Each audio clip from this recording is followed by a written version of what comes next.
Engineers gateway के YouTube platform पर मैं ललित राठी आपका स्वागत करता हूं, जहां पर हम इंजीनियरिंग फिजिक्स सब्जेक्ट को पढ़ रहे हैं। ठीक है, इंजीनियरिंग फिजिक्स के सब्जेक्ट की हमने यूनिट 4 की एक वीडियो अपलोड कर दी है, पार्ट 1, जिसमें हमने ऑप्टिकल फाइबर को कंप्लीटली पढ़ लिया था। यानी कि ऑप्टिकल फाइबर से जहां से भी क्वेश्चन बनता है, चाहे वो 2 मार्क्स का हो या लॉन्ग क्वेश्चन में हो, वो सब हमने उस एक वीडियो में कवर अप कर लिया। आज यूनिट 4 का ही सेकंड पार्ट जो लेज़र है उसको हम कवर अप करने वाले हैं। लेज़र से किस टाइप का क्वेश्चन 2 नंबर में या लॉन्ग में पूछा जा सकता है, वो सब आपको यहाँ पर मिल जाएगा। यानी कि इस वीडियो से आप 2 मार्क्स और लॉन्ग क्वेश्चंस को कवर अप कर सकते हैं लेज़र वाले पार्ट से। ठीक है, तो आइए उससे पहले हम सिलेबस देख लेते हैं। सिलेबस क्या है? सिलेबस में आपको दिया हुआ है लेज़र का ही topic, absorption of radiation, spontaneous and stimulated emission of radiation, ये टॉपिक है। आइंस्टीन कॉफिशिएंट्स दिए हुए हैं, पॉपुलेशन इन्वर्जन दिया हुआ है, वेरियस लेवल ऑफ लेजर्स, यहाँ पर आपको 3 लेवल एंड 4 लेवल लेजर पर ही काम करना है, यही पढ़ने हैं। उसके बाद रूबी लेजर है, क्योंकि आपका 3 लेवल और 4 लेवल है इसीलिए रूबी लेजर 3 लेवल है, और एक 4 लेवल लेजर दिया हुआ है, that's called the helium neon laser. And last में लेजर की एप्लीकेशंस है। तो वीडियो थोड़ा बड़ा होगा, लेकिन यहाँ पर लेजर से किसी भी तरीके का क्वेश्चन वो पूछ ले, चाहे वो शॉर्ट पूछे चाहे वो लॉन्ग पूछे, ठीक है, थ्योरेटिकल पूछे या डेरिवेटिव पूछे, कुछ भी पूछेगा वो सब कवर अप होगा यहाँ से। कोई भी टॉपिक हम नहीं छोड़ेंगे आज इस वीडियो में। ठीक है, तो चलिए स्टार्ट करते हैं। सबसे पहले लेज़र। अब लेज़र क्या है, एक मिनट मैं थोड़ा पेन का एडजस्ट कर लेता हूँ। हाँ ठीक है, यहाँ पर लिखा हुआ है लेज़र। सबसे पहले हम इसकी फुल फॉर्म ही देखते हैं। Laser is stand for light amplification by stimulated emission of radiation. यानी कि लेज़र की फुल फॉर्म ने ही सारी चीज़ें बता दी हैं। लेज़र का काम क्या है? लाइट को एम्प्लीफाई करना है, किसकी हेल्प से? By the stimulated emission of radiation, जो भी रेडिएशन हो रहा है। ठीक, which describe the theory of laser operation, जो लेज़र ऑपरेशन की थ्योरी को डिस्क्राइब करता है। एक अगर हम इसके पास्ट में जाए तो एल्बर्ट आइंस्टीन जो साइंटिस्ट हैं, उन्होंने ही एक थ्योरेटिकल पब्लिश किया था पेपर में अपनी लेजर से रिलेटेड 1917 में। लेकिन 1960 में फर्स्ट फंक्शनिंग लेजर कंस्ट्रक्ट किया गया था by T H. Maiman in California using a ruby crystal to produce laser light. यानी कि एल्बर्ट आइंस्टीन ने अपने एक पेपर में जो पब्लिश किया था, उन्होंने लेज़र के बारे में जिक्र किया था 1917 में, बट 1960 में पहला लेज़र कंस्ट्रक्ट हुआ जो किया माइमान ने in California bye using the Ruby crystal. ठीक है, जिससे कि प्रोड्यूस हुई लेज़र लाइट। तो ये इसका थोड़ा सा बैक हिस्ट्री थी लेज़र के बारे में। लेज़र की फुल फॉर्म हमने ऊपर देख ली। चलिए आगे आते हैं। अब इंपॉर्टेंट टॉपिक है लेज़र की प्रॉपर्टीज, या फिर हम प्रॉपर्टीज ना कहकर इसको कैरेक्टरिस्टिक्स भी बोल सकते हैं लेज़र की, या फिर फीचर्स भी बोल सकते हैं लेज़र की। ठीक है, तो चाहे वो कैरेक्टरिस्टिक्स पूछे आपसे, चाहे प्रॉपर्टीज पूछे लेज़र की, चाहे फीचर्स पूछे, आपको यही एक्सप्लेन करना है। तो सबसे इंपॉर्टेंट प्रॉपर्टी है हाईली मोनोक्रोमेटिक। अब ये क्या है? यानी कि लेज़र की जो लाइट होती है वो हाईली मोनोक्रोमेटिक होनी चाहिए। तो the light emitted from A laser is monochromatic, that means it is of one wavelength या फिर कलर ऑफ लाइट। यानी कि जो एक लेज़र डिज़ाइन करेंगे हम, वहाँ से जो लाइट प्रोड्यूस होगी वो आपकी मोनोक्रोमेटिक होगी। और मोनोक्रोमेटिक मीन्स होता है कि वो वन वेवलेंथ की कलर को ही एमिट करेगा। ठीक है, आपने देखा होगा डीजे पर जो लेजर लाइट्स लगी होती है वो डिफरेंट डिफरेंट कलर्स जनरेट करती है, बट वहां पर अगर आप एक लेजर बना रहे हैं उसमें आप प्रॉपर्टी को मिक्सिंग करके different lasers different different colours के डिजाइन करते हैं, जिसको एक साथ ऑन किया जाता है, आपको लगता है कि डिफरेंट कलर्स वहां पर मिल रहे हैं। बट एक लेजर की जो लाइट होगी वो मोनोक्रोमेटिक होगी। ठीक है। सेकंड आता है हाईली इंटेंस। हाईली इंटेंस का क्या है? ऑल द पावर और energy is concentrated with in small area. यानी कि जितनी भी एनर्जी या जितनी भी पावर वहां से जनरेट हो रही है वो एक स्मॉल एरिया से पास होकर जाएगी, और जब स्मॉल एरिया से पास होगी तो वहां पर उसकी जो इंटेंसिटी होगी, जो इसकी स्ट्रेंथ होगी, वो क्या होगी? बहुत हाई होगी। ठीक है, क्लियर हुआ? जैसे आपने देखा होगा कि जो बाइक्स या फिर गाड़ी धुलने वाले जो स्प्रे होते हैं उनकी जो स्ट्रेंथ होती है वो बहुत ज़्यादा होती है, क्योंकि जो पानी निकलता है वो स्मॉल एरिया से निकलता है। ठीक है। नेक्स्ट आते हैं कॉलिमिनेटेड। कॉलिमेटेड, it is formed in an optical cavity between two parallel mirrors which constrain the light to a path perpendicular to the surface of the mirror. Collimated means होता है एक साथ चलना। ठीक है, और एक साथ चलेंगे तो वो कैसे चलेंगे? अभी आप जब डायग्राम देखेंगे आगे आगे जैसे जैसे आएगा तो हम इस तरीके से डिजाइन करते हैं अपनी ऑप्टिकल लेजर को कि उसके दोनों एंड्स पर मिरर लगा देते हैं, जिससे आपकी लाइट रिफ्लेक्ट होकर उसी के अंदर ट्रेवल करती है एक साथ। ठीक है, तो ये कॉलिमिनेटेड हो जाएगा। चलिए आगे आते हैं। नेक्स्ट है यूनिडायरेक्शनल।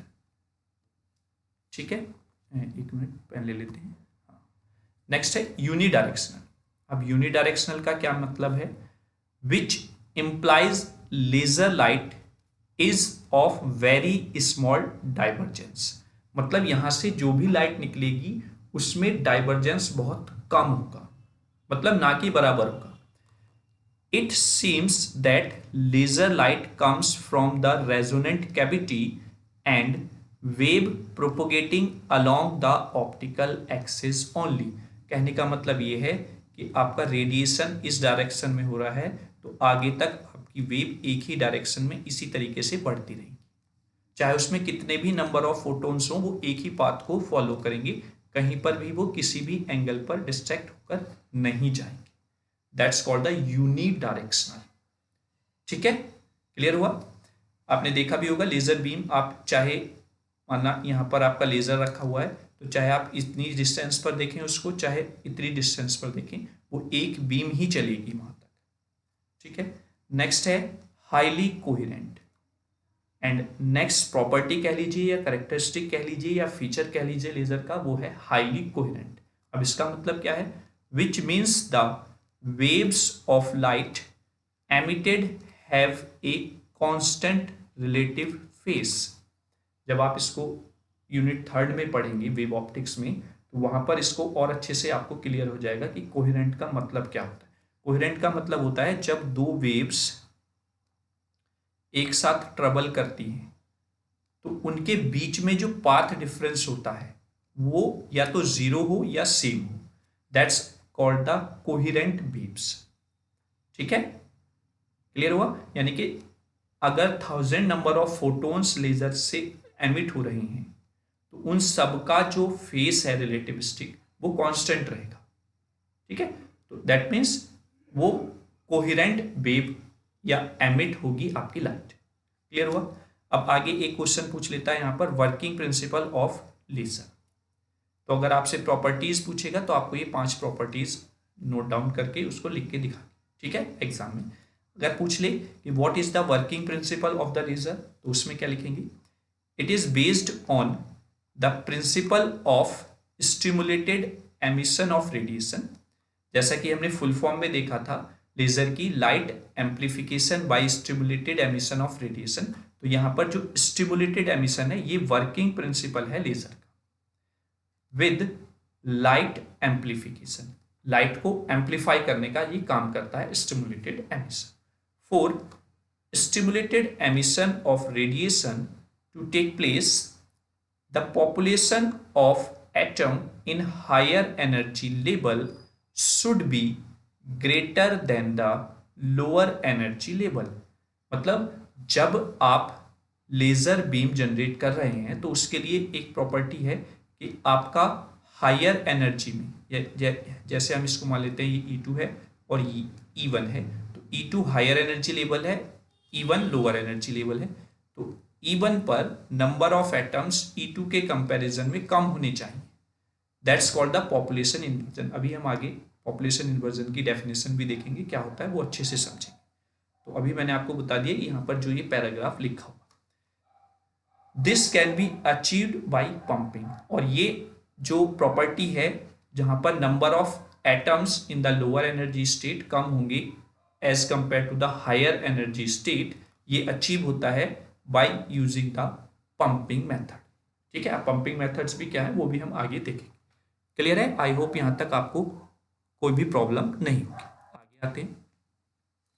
अब जो अभी हमने पीछे जिक्र किए हैं टर्म्स का, उन्हीं को अब ब्रॉड हम डिस्कस करेंगे यहाँ पर। जैसे क्वेश्चन पूछ लेता है, discuss about absorption of radiation, spontaneous emission and stimulated emission of radiation.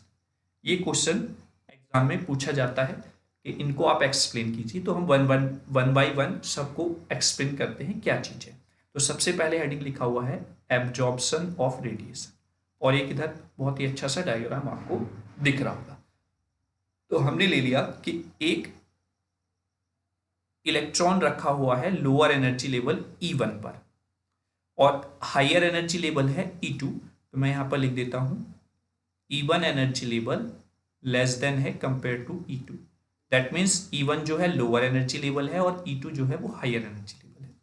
तो जैसे ही हमने इस पर कोई भी एमिशन अप्लाई किया या बाहर से कोई भी हमने लाइट इस पर इंसिडेंट की जिसकी एनर्जी h न्यू है, हमने ले लिया कि एक फोटोन, क्योंकि लाइट जो है वो फोटोन की फॉर्म में क्या होती है, ट्रांसमिट होती है। तो कोई फोटोन आया और इस इलेक्ट्रॉन पर स्ट्राइक हुआ। तो जैसे ही इस इलेक्ट्रॉन पर स्ट्राइक होगा तो ये इलेक्ट्रॉन इस एनर्जी को एब्जॉर्ब करेगा, और जैसे ही ये एब्जॉर्ब करेगा तो ये ग्राउंड स्टेट से एक्साइट होकर कहाँ पर पहुंच जाएगा, हायर एनर्जी स्टेट। कहने का मतलब ये है कि आप जैसे ही मॉर्निंग में उठे और सारे आप काम किए, और जैसे ही आप नाश्ता करेंगे, तो नाश्ता क्यों करते हैं, जिससे कि आपको एनर्जी मिल जाए। ठीक है, तो आपका एनर्जी लेवल बूस्ट हो जाता है।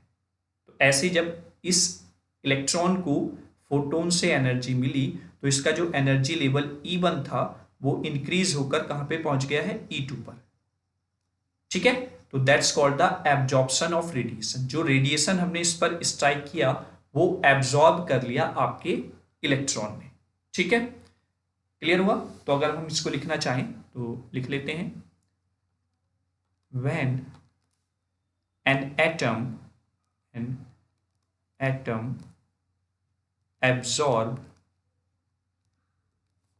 an amount of energy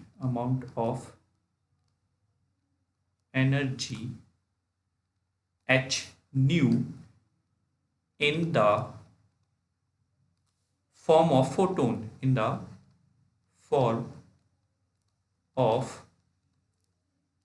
photon,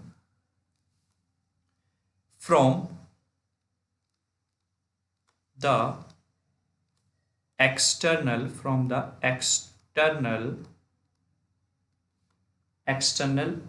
agency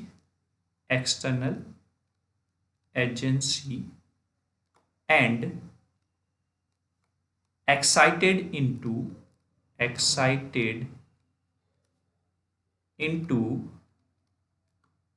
higher energy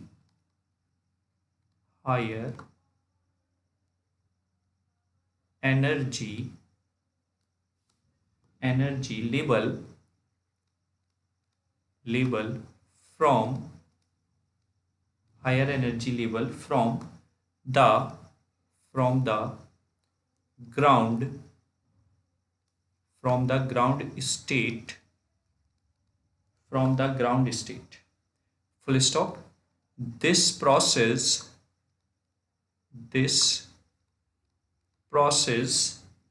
is known as absorption of radiation full stop. ठीक है, तो आप जो थ्योरी लिखेंगे वो इस तरीके से लिखेंगे।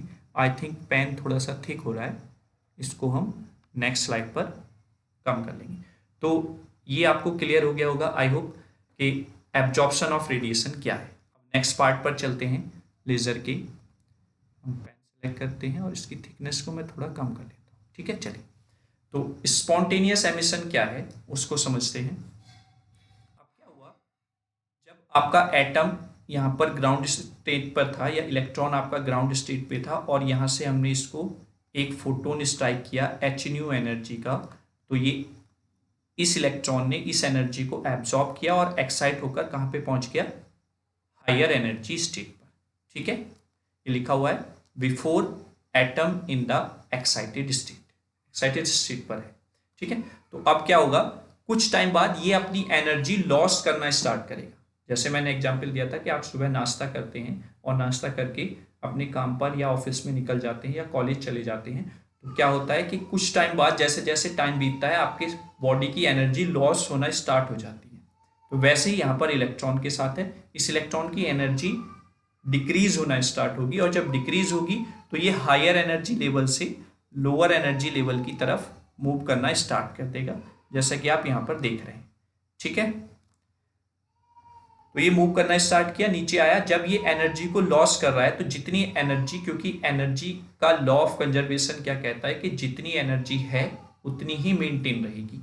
ठीक है, बट फॉर्म चेंज हो सकती है। तो जब ये हायर एनर्जी से लोअर एनर्जी पर आया तो जो एनर्जी इसने एब्जॉर्ब की थी h, वही एनर्जी इसने यहाँ पर उसी एनर्जी का फोटोन यहां से क्या कर दिया, एमिट कर दिया। ठीक है, और फिर आपका ये एटम या इलेक्ट्रॉन कहां पर आ गया, ग्राउंड स्टेट पर। ठीक, तो this is called the spontaneous emission, क्योंकि यहां पर वर्ड लिखा हुआ है एमिशन। एमिशन का मतलब है कि कुछ निकल रहा है। ठीक है, तो that's called the spontaneous emission. इसमें आप कैसे लिखेंगे, when an atom in excited state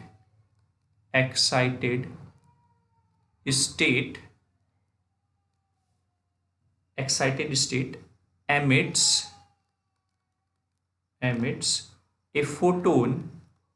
a photon of energy h nu coming down to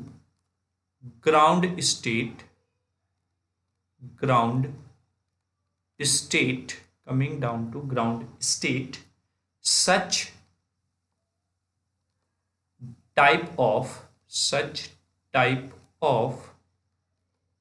emission is known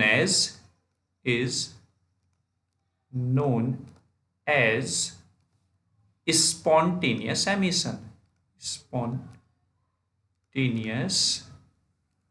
emission। ठीक है, तो इस टाइप का एमिशन जो होगा that's called the spontaneous emission. Clear है, इससे ज्यादा और कुछ नहीं लिखना। अगर स्पॉन्टेनियस एमिशन आपसे पूछा जाता है, ये थ्योरी लिखनी है और फिर आपको इस डायग्राम को बना देना है। ठीक है, चलिए नेक्स्ट आते हैं, जिस पर आपका और लेजर वर्क करता है, स्टिमुलेटेड एमिशन। अब स्टिमुलेटेड एमिशन क्या है उसको लिखने से पहले हम थोड़ा सा इसके बारे में देख लेते हैं डायग्राम से। अब आपने देखा जब स्टार्टिंग में आपका इलेक्ट्रॉन ग्राउंड स्टेट पर है, ये इलेक्ट्रॉन है आपका ग्राउंड स्टेट पर, ये मैं बना देता हूं थोड़ा सा बड़ा। ठीक है, और आपने बाहर से एक इसको क्या दिया, फोटोन एनर्जी दी h की। h एनर्जी का कोई फोटोन इस पर स्ट्राइक कराया तो इसने इस एनर्जी को एब्जॉर्ब किया और ये कहां पर पहुंच गया, एक्साइटेड स्टेट पर। ठीक है, ये पहुंच गया यहाँ पर, यानी कि आपने सुबह नाश्ता किया और आपकी एनर्जी लेवल बढ़ गया। लेकिन जैसे जैसे समय बीता आपका एनर्जी लेवल डाउन हुआ और फिर ये इलेक्ट्रॉन कहाँ पर आ गया, ग्राउंड स्टेट की तरफ आने लगा। जब ये ग्राउंड स्टेट पर आ रहा है तो जो एनर्जी इसने एब्जॉर्ब की थी वही तो लॉस कर रहा होगा, तो इसने एच न्यू एनर्जी का फोटोन यहां पर एमिट कर दिया, that's called the spontaneous emission. ठीक है, अब ऐसा तो है नहीं कि आपके मटेरियल में एक ही इलेक्ट्रॉन या एक ही एटम से बना हुआ होगा, तो माना स्टार्टिंग में ये वाला इलेक्ट्रॉन ऊपर पहुंचा, फिर उसके बाद इस वाले इलेक्ट्रॉन ने एब्जॉर्ब किया, ये ऊपर पहुंचा, तो ये इसके 1 सेकंड बाद या फिर मिली सेकंड के बाद अपनी एनर्जी लॉस करना स्टार्ट करेगा। तो जब ये नीचे आ रहा है तो ये जो एमिट फोटोन है ये फिर इस पर स्ट्राइक करेगा जो ऊपर से आ रहा है। तो जब ये ऊपर से जो इलेक्ट्रॉन एनर्जी लॉस करके दूसरा वाला नीचे आ रहा था, जब उससे स्ट्राइक हुआ तो अब यहां पर एक की जगह 2 फोटोन्स जनरेट हो जाएंगे। समझे हो ना आप? यानी कि पहले एक फोटोन जनरेट हो रहा था, अब उसने जैसे ही इससे स्ट्राइक किया तो अब यहां पर नंबर ऑफ फोटोन्स 2 हो गए हैं जिनकी दोनों की एनर्जी एच न्यू है। तो इस तरीके से आपके मल्टीपल फोटोन्स जनरेट होना स्टार्ट हो जाएंगे। अगर कोई इलेक्ट्रॉन फिर यहां पर आ रहा है हायर एनर्जी लेवल से ग्राउंड स्टेट पर, तो जब ये दोनों फोटोन्स स्ट्राइक करेंगे तो अब वो मल्टीपल में 4 हो जाएंगे। तो इस तरीके से मल्टीप्लाई में आपके फोटोन्स जनरेट होना स्टार्ट हो जाते हैं। ठीक है, तो आपको जो बीम वहां से मिलेगी वो एक स्ट्रॉन्ग बीम ऑफ लाइट मिलता है। ठीक है, यही आपका लेजर का कॉन्सेप्ट है। तो आपने यहां से एक चीज देखी होगी कि स्टिमुलेटेड एमिशन जो लेजर का वर्किंग प्रिंसिपल है उसको गेन करने के लिए पहले स्पॉन्टेनियस एमिशन मिलना जरूरी है। अगर स्पॉन्टेनियस एमिशन नहीं मिलेगा तो स्टिमुलेटेड एमिशन नहीं अचीव किया जा सकता।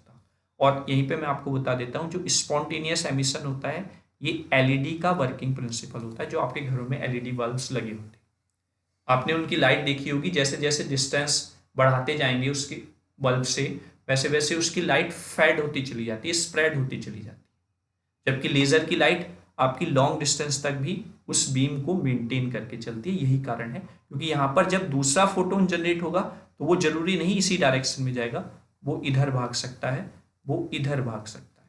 ठीक है, बट स्पॉन्टेनियस एमिशन में जितने भी फोटोन एमिट होंगे उनकी डायरेक्शन सेम होगी, क्योंकि वो स्ट्रांगली या हाईली कोलिमिनेटेड होते हैं एक दूसरे के साथ। ठीक है, चलिए इसमें भी लिख लेते हैं 2 lines. When an atom in the excited state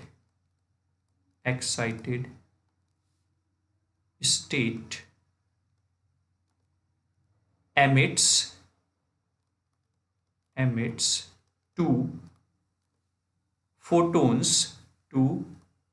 photons of same energy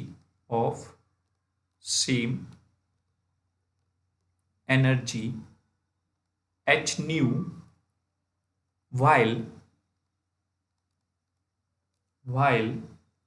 coming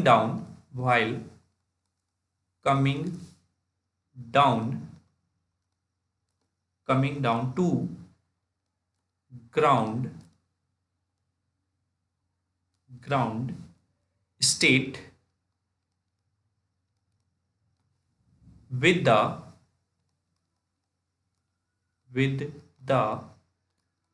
external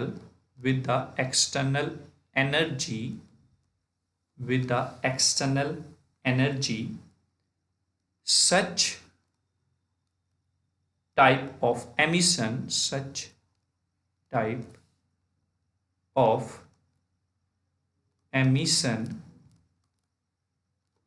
is called stimulated emission।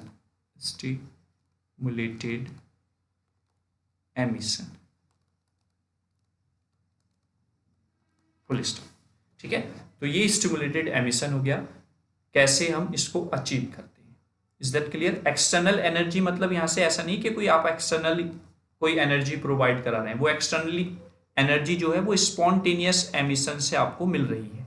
ठीक है, वही एक एक्सटर्नल एनर्जी का काम करेगी। क्लियर हुआ? आई होप यहाँ पर आपको समझ में आया होगा। तो अगर मैं यहाँ पर लिखना चाहूँ तो एटम, अगर मैं यहाँ पे स्टार बनाता हूँ तो इसका मतलब ये कहाँ पर है, एक्साइटेड स्टेट में है, इक्वल्स टू ये जनरेट करेगा atom plus 2h new energy के फोटॉन्स, है ना। ये इस तरीके से हम इसको ऐसे भी बता सकते हैं, ठीक है। और अगर स्पॉन्टेनियस एमिशन में मैं बताता हूं तो एटम स्टार जो एक्साइटेड स्टेट में है वो एक एटम जनरेट करेगा plus h new energy generate करेगा। अगर मैं यहीं पे बताता हूं तो एब्जॉर्प्शन में तो एटम प्लस ये एब्जॉर्ब करेगा h न्यू एनर्जी और आपका एटम पहुंच जाएगा एक्साइटेड स्टेट। तो इस तरीके से भी आप इसको लिख सकते हैं कि एटम है, उसने h न्यू एनर्जी एब्जॉर्ब की तो एटम स्टार मतलब कि हायर एनर्जी लेवल पे पहुंच गया। फिर स्पॉन्टेनियस एमिशन में जब एटम हायर एनर्जी लेवल पर है तो वो कुछ समय बाद एनर्जी लॉस करेगा, तो वो एटम जनरेट करेगा और जितनी एनर्जी एब्जॉर्ब की थी उसको एमिट कर देगा। वहीं पर जब स्टिमुलेटेड एमिशन मिलेगा तो जो एटम हायर एनर्जी स्टेट पर था वो एटम तो जनरेट करेगा ही, उसके साथ साथ 2 फोटॉन्स भी एमिट करेगा। Is that clear? तो ये आपका स्टिमुलेटेड एमिशन था। जो तीनों टॉपिक्स हमारे थे वो हमने बहुत अच्छे से आपको बता दिए हैं, समझ में आया होगा, आई होप आपको क्लियर है। चलिए अब ये डायग्राम मैं आपको समझाता हूँ बहुत अच्छे से, जिससे आपको पूरा कॉन्सेप्ट क्लियर हो जाएगा लेजर का। फुल फॉर्म लिखी हुई है, light amplification by stimulated emission of radiation. ये जो रेड हो रहा है अगर आप इनको मिलाकर लिख देंगे तो you get the laser word, है ना। इस तरीके से आपको ये लेजर मिल जाए, ठीक है। कुछ इस तरीके से सेटअप किया जाता है, जैसा आप देख रहे होंगे यहाँ पर एक इधर आप देख रहे होंगे रेक्टेंगल बना हुआ है, एक इधर रेक्टेंगल बना हुआ है और इनके नीचे एक लाइन लिखी हुई है 100% रिफ्लेक्टिव मिरर और यहाँ पर 99% रिफ्लेक्टेड मिरर, यानी कि यहाँ पर भी दोनों साइड मिरर लगा हुआ है और इसके अंदर वर्किंग होगी। एक मिरर 100% रिफ्लेक्टेड मिरर है, दूसरा 99% है, यानी कि 99% इसलिए क्योंकि यहां से आपकी लाइट एमिट होगी। आपने देखा होगा लेजर बीम जहां से निकलती है, ठीक है। और एक जो एंड है वो 100% या फुल्ली पॉलिश्ड है, जिससे कि लाइट मतलब फोटोन जो इस डायरेक्शन में जनरेट हुआ है वो यहां पर टकराएगा और रिफ्लेक्ट होकर वापस हो जाएगा इसी डायरेक्शन में, ठीक है। इस तरीके से जो आप देख रहे होंगे यहाँ पर ये फोटोन्स जा रहे हैं, ये फोटोन दूसरी डायरेक्शन में जा रहे हैं, ऐसे ये फोटोन आगे बढ़ते जा रहे हैं और ये फोटोन इधर जा रहे हैं। तो जो फोटोन्स इधर जाएंगे वो हो सकता है 1-2 फोटोन उसमें से निकलता चला जाए, क्योंकि ये 99% रिफ्लेक्टिव मिरर है, कहीं ना कहीं यहाँ पर स्पेस है। लेकिन जो फोटोन्स इस डायरेक्शन में जा रहे हैं वो टोटली रिफ्लेक्ट होंगे और जब ये टोटली रिफ्लेक्ट होंगे तो सपोज इनके बीच में कोई और फोटोन आ जाता है तो वो इससे जैसे ही स्ट्राइक करेंगे तो वो मल्टीपल फोटोन्स बन जाएंगे, जैसा यहाँ पर। फिर जब ये किसी और से स्ट्राइक करेंगे तो then you get this one. तो ये फोटोन्स मल्टीपल में जनरेट होते हैं, तो यहाँ पर बहुत सारे फोटोन्स इकट्ठा हो जाएंगे, बहुत सारे फोटोन्स जनरेट हो जाएंगे और जब ये इधर की डायरेक्शन में आएंगे तो इनको स्पेस मिलेगा बहुत कम पास आउट होने का। तो जब ये उससे निकलेंगे तो एक स्ट्रॉन्ग बीम ऑफ लाइट आपको प्रोवाइड कराएंगे, ठीक है। तो ये लेजर का कॉन्सेप्ट है। चलिए आगे आते हैं। अब डिफरेंस देख लेते हैं, जो दो आपने मेथड पढ़े हैं पीछे, स्पॉन्टेनियस और स्टिमुलेटेड एमिशन। ये भी पूछ लेता है कि what is the difference between the stimulated emission and spontaneous emission. तो एक तरफ हमने स्पॉन्टेनियस एमिशन लिखा हुआ है, एक तरफ हमने स्टिमुलेटेड एमिशन लिखा हुआ है। तो पहला पॉइंट है the emitted photons from various atoms have no phase relationship between them, यानी कि जैसा मैंने बताया कि यहां पर जो फोटोन्स एमिट होंगे उनके बीच में कोई भी फेस रिलेशन नहीं होगा। एक फोटोन इधर जा रहा है तो एक फोटोन इधर चला जाएगा, एक फोटोन इधर चला जाएगा, एक फोटोन इधर। वहीं पे अगर स्टिमुलेटेड में देखें तो the emitted photons have same frequency and are in phase with incident photon, मतलब जो स्टिमुलेटेड एमिशंस स्पॉन्टेनियस एमिशन से फोटोन जनरेट हुआ और ये नेक्स्ट वाले एटम के नीचे आते हुए फोटोन से स्ट्राइक करेगा तो उसी डायरेक्शन में, जिस डायरेक्शन में ये स्ट्राइक किया था उसी डायरेक्शन में आपके फोटोन्स आगे बढ़ेंगे, चाहे वो मल्टीपल में जनरेट हो रहे हो, ठीक है, तो दैट्स कॉल्ड द, कि उनके बीच में सेम फ्रीक्वेंसी है और फेस भी कांस्टेंट। ठीक है, आगे आते हैं सेकंड पॉइंट में। Emitted radiation are non coherent, क्योंकि ये फोटोन्स का पता नहीं है किस डायरेक्शन में ट्रेवल कर जाए, इसलिए इस लाइट को आप नॉन कोहेरेंट लाइट बोलेंगे। और वहीं पर एमिटेड रेडिएशंस आर कोहेरेंट, क्योंकि ये एक ही डायरेक्शन में एक दूसरे का हाथ पकड़कर चल रहे हैं भाईचारे के साथ। ठीक है, चलिए आगे आ जाते हैं नेक्स्ट पॉइंट पर। नेक्स्ट पॉइंट में कहा है emitted photons can move in any direction. जैसा अभी मैंने पीछे बताया कि जहां ये जो फोटोन एमिट हो रहा है ये किसी भी डायरेक्शन में जा सकता है। ठीक है, जबकि for every incident photon there two outgoing photons moving in same direction, यानी कि कोई भी इंसिडेंट फोटोन जो स्पॉन्टेनियस एमिशन में एमिट हो रहा है, वो जब अगले एटम से स्ट्राइक करेगा तो वहां से जो दो फोटोन्स निकलेंगे वो सेम डायरेक्शन में ही ट्रेवल करेंगे। Next, the rate of emission is proportional to number of atoms in the excited state, यानी कि जो रेट ऑफ एमिशन होगा वो प्रोपोर्शनल होगा number of atoms in the excited state. मतलब जितने फोटोन्स भाई, जितने इलेक्ट्रॉन या जितने एटम यहां से ऊपर गए हैं, पहुंचे हैं, उतने ही तो नीचे आएंगे ना। तो ये यही कह रहा है कि जितने रेट ऑफ एमिशन हो रहा है वो किसके प्रोपोर्शनल है, कि कितने number of atoms in the excited state हैं। लेकिन यहां पर देखें, the rate of emission is proportional to number of atoms in the excited state and energy density of incident radiation. Number of atoms के साथ साथ कितनी एनर्जी उस पर इंसिडेंट हो रही है, एनर्जी डेंसिटी इंसिडेंट हो रही है या स्ट्राइक कर रही है नेक्स्ट फोटोन के साथ, उस पर भी आपके डिपेंड करेगा एमिशन। क्लियर है। Next, spontaneous emission is not favour laser action, यानी कि स्पॉन्टेनियस एमिशन डिजायर नहीं है लेजर एक्शन को परफॉर्म करने में। वहीं पर stimulated emission favours laser action, वहीं पर जो लेजर बीम है या लेजर एक्शन को गेन करने के लिए स्टिमुलेटेड एमिशन को अचीव करना जरूरी। तो ये कुछ पॉइंट्स थे जो डिफरेंस बता रहे हैं स्टिमुलेटेड और स्पॉन्टेनियस एमिशन। चलिए आगे आते हैं, नेक्स्ट स्लाइड में क्या है। अब कुछ इंपॉर्टेंट टर्म्स यहाँ पर दी गई हैं जिसकी हेल्प से हम लेजर की छोटी छोटी वर्किंग को समझेंगे, और ये क्वेश्चंस आपसे 2-2 नंबर में पूछ लिए भी जाते हैं कि डिफाइन कीजिए मेटास्टेबल स्टेट क्या होती है, या डिफाइन कीजिए आपका पॉपुलेशन इन्वर्जन क्या होता है, या पंपिंग क्या होती है। वो चीज़ हम यहाँ पर देखेंगे। तो सबसे पहले हम मेटास्टेबल स्टेट को देखते हैं। मेटास्टेबल स्टेट क्या कहती है, तो पहले मैं एक थोड़ा सा थ्योरी लिख देता हूँ इसका। A long lived energy state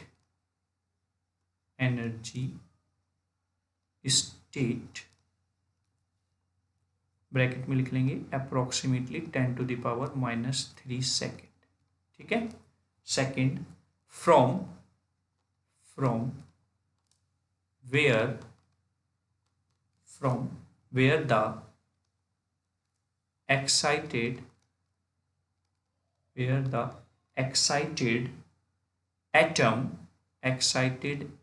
atom excited atom do not return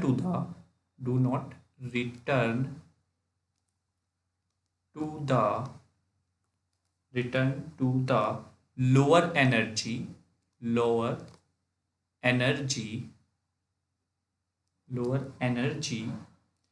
instantaneously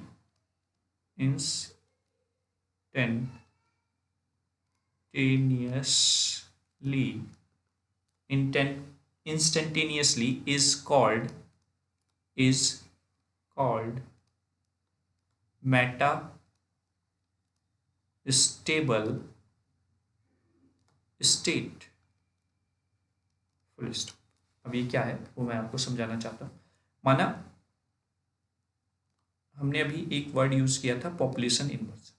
ये जो एटम्स यहाँ पर रखे हुए हैं या जो इलेक्ट्रॉन्स हैं ये जो रखे हुए हैं, जब हम यहाँ से इस पर रेडिएशन प्रोवाइड कराएंगे तो ये इन रेडिएशन को एब्जॉर्ब करेंगे और एक्साइट होकर कहाँ पर जाएंगे, अपर एनर्जी लेवल पर पहुंचेंगे। ठीक है, और जैसे ही अपर एनर्जी लेवल पर पहुंचेंगे तो कुछ समय बाद ये अपनी एनर्जी लॉस करना भी स्टार्ट करेंगे, और जब लॉस करेंगे तो ग्राउंड स्टेट पर भी आएंगे। ठीक है, तो जब ये एनर्जी लॉस कर रहे हैं तो ये ग्राउंड स्टेट पर भी वापस आएंगे। लेकिन हमने एक वर्ड यूज किया था, पॉपुलेशन इन्वर्जन। ठीक है, पॉपुलेशन इन्वर्जन। तो पॉपुलेशन इन्वर्जन को गेन करने के लिए हमें एक ऐसी स्टेट चाहिए जहां पर एटम अपनी जनरल लाइफ के कंपैरिजन में कुछ ज्यादा देर तक स्टे कर पाए। यानी कि हम कहीं पे एक ऐसी चीज बना देते हैं जिससे कि वहां पर उस इलेक्ट्रॉन या उस एटम का मन लग जाए और वो वहां पर कुछ देर रुक जाए। ठीक है, जैसे कि आप किसी शादी वादी में जाते हैं तो बहुत सारे आइटम्स वहां पर बने होते हैं। ठीक है, और बहुत सारे आइटम्स जब बने होंगे, एक मिनट, कुछ कारणों की वजह से वो डिलीट हो गया जो मैंने लिखा था, लेकिन वो वीडियो में आपको अवेलेबल रहेगा, तो उसी को कंटिन्यू करते हैं और मैं यहाँ पर बताता हूँ आपको। देखो, जैसे यहाँ पर इलेक्ट्रॉन्स हैं, ये आपके इलेक्ट्रॉन्स रखे हुए हैं ग्राउंड स्टेट पर, और जैसे ही हमने इस पर बाहर से रेडिएशन प्रोवाइड किया तो इन एटम्स ने इसको एब्जॉर्ब किया, और एब्जॉर्ब करके ये energy level, high energy level पर पहुंच गए। जैसे ये हाई एनर्जी लेवल पे पहुंचे तो यहाँ पर इनका स्टे टाइमिंग होती है 10⁻⁻8 सेकेंड। ठीक है, अब जब 10⁻⁻8 सेकेंड यहाँ पर इनकी लाइफ टाइम होता है, उसके बाद ये अपनी एनर्जी लॉस करना स्टार्ट करते हैं और ग्राउंड स्टेट की तरफ पहुंचते हैं। लेकिन तभी हमने इसके नीचे ही एक ऐसी जगह बना दी जहां पर ये उस लाइफ टाइम के कंपेयर में बहुत ज्यादा देर तक स्टे करेंगे। यानी कि यहां तो एटम्स जल्दी जल्दी पहुंच रहे हैं ऊपर और जल्दी जल्दी नीचे आ रहे हैं, लेकिन इस टाइम के कंपैरिजन में अगर आप देखें 10⁻⁻8 सेकेंड के कंपैरिजन पे 10⁻3 सेकेंड बहुत ज्यादा टाइम है। तो यहाँ पर इलेक्ट्रॉन्स या एटम्स इकट्ठा होना स्टार्ट हो जाएंगे। आप देखें यहाँ पर, तो ये इकट्ठा होना स्टार्ट हो गए, और जितने ज्यादा नंबर ऑफ एटम्स या इलेक्ट्रॉन्स एक जगह इकट्ठा होंगे तो you can get the population inversion. ठीक है, और पॉपुलेशन इन्वर्जन मिलेगा तभी आपके जो लेजर एक्शन है वो आपको अचीव हो पाएगा। तो ये मेटास्टेबल स्टेट है जहां पर आपके एटम्स लॉन्ग टाइम तक स्टे करते हैं compare to the general lifetime उनके। ठीक है, जैसे कि यहां पर आप देख रहे हो 10⁻³ सेकेंड के approximately as compare to 10⁻8 second. फिर जैसे जैसे ये नीचे आएंगे आप देख रहे होंगे यहाँ पर फोटोन्स आपके जनरेट हो रहे हैं और एक ही डायरेक्शन में आपका बीम मिल रहा है। तो that's called the Meta stable state. तो आई होप आपको मेटा स्टेबल स्टेट क्लियर हो गया होगा। अगर एग्जाम में आता है तो आपको इसी तरीके से मेटा स्टेबल स्टेट को एक्सप्लेन करना होगा। चलिए आगे आ जाते हैं। अब क्या क्या कंडीशंस हैं लेजर एक्शन को अचीव करने की, उस पर हम डिस्कस कर लेते हैं थोड़ा सा। लिखा हुआ है what are the necessary conditions for lasing action, या लेजर एक्शन को अचीव करने के लिए क्या क्या कंडीशंस हो सकती हैं, ये क्वेश्चन वो पूछता है। तो there are 3 necessary conditions of lasing action. पहली, the rate of emission must be greater than the rate of absorption. सबसे पहली जो कंडीशन है वो ये है कि रेट ऑफ एमिशन जो है वो ग्रेटर देन होना चाहिए compare to the rate of absorption. मतलब ये जो इलेक्ट्रॉन नीचे रखे हुए हैं ये रेट ऑफ एब्जॉर्प्शन जो है ये कम हो जब ये एटम्स ऊपर से नीचे आ रहे हैं उसके एमिशन की, यानी कि एमिट ज़्यादा हो और एब्जॉर्ब कम करानी पड़े। तो इसमें लिखा हुआ है due to providing external energy, the number of atoms in higher energy state is made greater than that in lower energy state. The emission rate will become greater than the absorption rate. ठीक है, तो इस situation में absorption rate से ज्यादा हो जाएगा rate of emission. Clear हुआ? Second point, the probability of spontaneous emission must be negligible in compared to the probability of stimulated emission. Next point पर इसका कहना है कि जो प्रोबेबिलिटी है किसकी, स्पॉन्टेनियस एमिशन की, वो बहुत कम हो। मतलब स्टिमुलेटेड एमिशन को अचीव करने वाली हो बस केवल, उससे ज्यादा ना हो। अगर उससे ज्यादा होगी तो जो फोटोन्स जनरेट हो रहे हैं वो कोहिरेंट नहीं रहेंगे या हाईली कोलिमिनेट नहीं रहेंगे एक दूसरे के साथ। If certain atoms are excited to metastable state, the probability of spontaneous emission will be quite negligible। ठीक है, जैसा अभी हमने मेटास्टेबल स्टेट ऊपर पढ़ी है, तो अगर बहुत टाइम के लिए किसी एक जगह पर आपके इलेक्ट्रॉन्स स्टे कर जाते हैं तो वो फिर धीरे धीरे वन बाय वन करके नीचे आएंगे और उस हिसाब से फिर आपके फोटोन्स जो जनरेट होंगे या फोटोन्स जो एमिट होंगे वो आपके एक ही डायरेक्शन में होंगे और वो आपको स्टिमुलेटेड एमिशन इंक्रीज करके देंगे compare to the spontaneous emission. ठीक है, तो दो नेसेसरी कंडीशंस आपकी ये हो गई। थर्ड नेसेसरी कंडीशन क्या कहती है? The coherent beam of light must be sufficiently amplified, यानी कि जो coherent beam of light generate हो रही है किसमें, लेजर से, या एमिट जो लाइट हो रही है वो सफिशिएंटली एम्प्लीफाइड हो जाए। For this a medium must be placed between two reflecting mirror. जैसा कि स्टार्टिंग में मैंने आपको बताया था कि आपको अपने वर्किंग मीडियम को ऐसी जगह पर रखना है जो दोनों तरफ से मिरर से बंद हो। एक तरफ आप 100% रिफ्लेक्टेड मिरर लगाएंगे और एक में 99% रिफ्लेक्टेड मिरर आप यूज करेंगे। The one of mirror is fully reflecting while the other is partially transmitting। partially transmitting मतलब वहां से जब फोटोन एंटर करेगा या फोटोन स्ट्राइक करेगा वहां पर उस मिरर पर, तो वहां से कुछ पार्ट ट्रांसमिट भी हो जाए या कुछ फोटोन्स एमिट भी हो जाए, जैसा आप यहां पर देख रहे हैं। ठीक है, तो ये तीन नेसेसरी कंडीशंस हैं लेजर एक्शन को अचीव करने के लिए। चलिए आगे क्वेश्चन देखते हैं। आगे का क्वेश्चन है पॉपुलेशन इन्वर्जन क्या है। नेक्स्ट वो क्वेश्चन पूछ लेता है पॉपुलेशन इन्वर्जन क्या है, जो हम पीछे जिक्र कर रहे थे कि पॉपुलेशन इन्वर्जन जरूरी है, पॉपुलेशन इन्वर्जन जरूरी है। ठीक है, तो पहले थोड़ा सा मैं थ्योरी लिख देता हूं इसमें।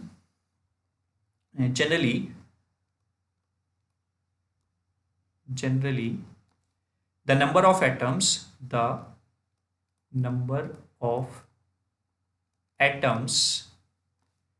in the ground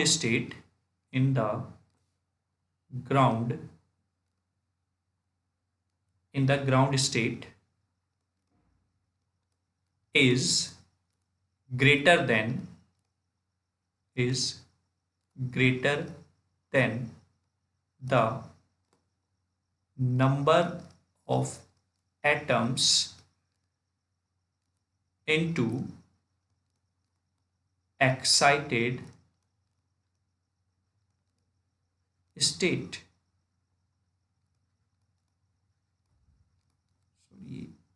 यहाँ पर होगा ये बाय मिस्टेक यहाँ पे लिखा जा रहा है बार बार। ठीक है, एक्साइटेड स्टेट यानी कि जनरली हम क्या देखते हैं कि जो number of atoms n1 ground state पर हैं as compare to the n2 यहाँ पर, वो हमेशा लेस देन होते हैं। जनरली जो हम देखते हैं, जनरली ये सिचुएशन होती है स्टार्टिंग में। ठीक है, but in order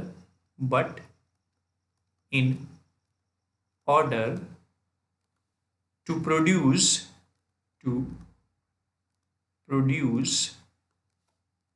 a laser action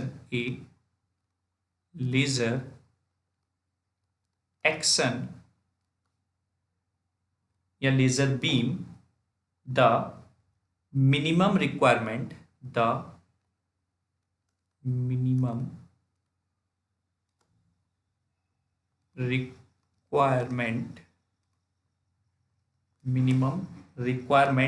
is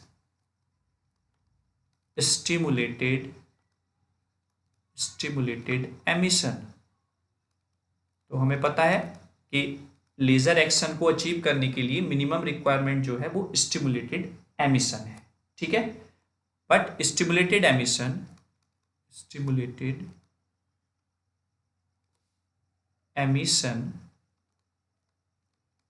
takes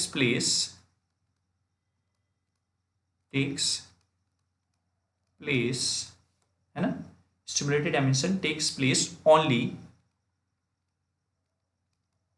if the number of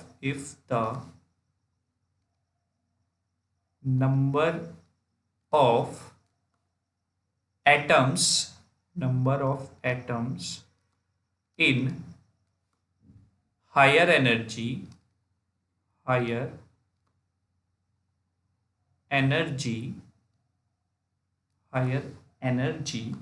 level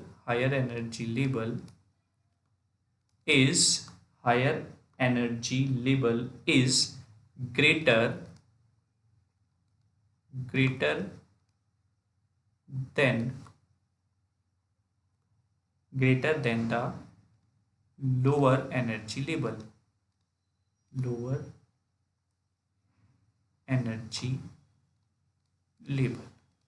तो कहने का मतलब ये है कि लेजर एक्शन को प्राप्त करने के लिए आपको स्टिमुलेटेड एमिशन चाहिए, और स्टिमुलेटेड एमिशन को अचीव करने के लिए आपको रिक्वायरमेंट होगी कि N1 लेस देन हो N2 से।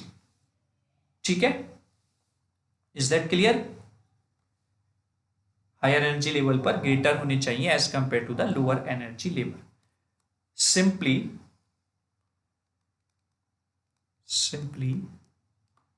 population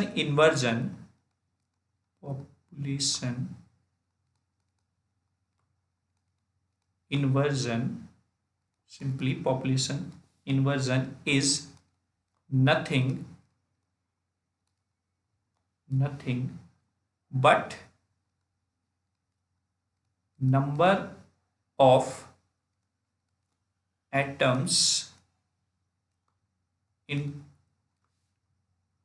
higher energy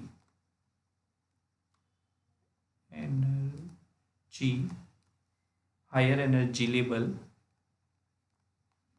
जो कि N2 है must be greater than number of atoms in, यहीं पे लिख देता हूं, lower energy level, that's the N1, है ना। तो यानी कि पॉपुलेशन इन्वर्जन का मतलब है कि हायर एनर्जी लेवल पर number of atoms greater than होनी चाहिए as compare to the lower energy level. तो अगर आप इस डायग्राम को देखें, यहाँ पर कुछ एटम्स या इलेक्ट्रॉन्स रखे हुए हैं, यहाँ पर कुछ एटम्स और इलेक्ट्रॉन्स हैं। अगर आप इनमें कंपेयर करें तो यहाँ पर पॉपुलेशन इन्वर्जन कहाँ पर है, ये N1 है, मान लिया ये N2 है और ये N3 है।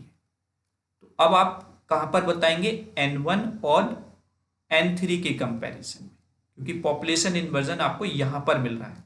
तो जहाँ पे पॉपुलेशन इन्वर्जन मिला है वहीं पर लेजर ट्रांजिशन होगा। सेम एज इट इज अगर हम यहाँ पर देखें तो नंबर ऑफ एटम्स N1 यहाँ पर है, नंबर ऑफ एटम्स N2 यहाँ पर है, तो यहाँ पर N2 ग्रेटर देन है N1 से। तो इसलिए जब ये एटम्स नीचे आएंगे तो लेजर एक्शन आपको यहाँ पर मिलेगा। ठीक है, तो this is the population inversion between N2 and N1, here the population inversion between N1 and N3। तो ये चीज भी आपको ध्यान में रखनी है जब आप डायग्राम बनाएंगे। क्लियर है? तो ये पॉपुलेशन इन्वर्जन है। तो आपसे पॉपुलेशन इन्वर्जन अगर पूछेगा तो आपको ये सब एक्सप्लेन करना है। ठीक है, आई होप पॉपुलेशन इन्वर्जन भी इजी हो गया होगा आपके लिए। तो देखिए, जो चीज़ें हमें स्टार्टिंग में बहुत टफ लग रही थी, धीरे धीरे हमने जब कनेक्ट करके चीज़ों को पढ़ा तो सारी चीज़ें ईजी होती जा रही हैं, और मुझे उम्मीद है कि आपको चीज़ें क्लियर भी अच्छे से हो रही होंगी।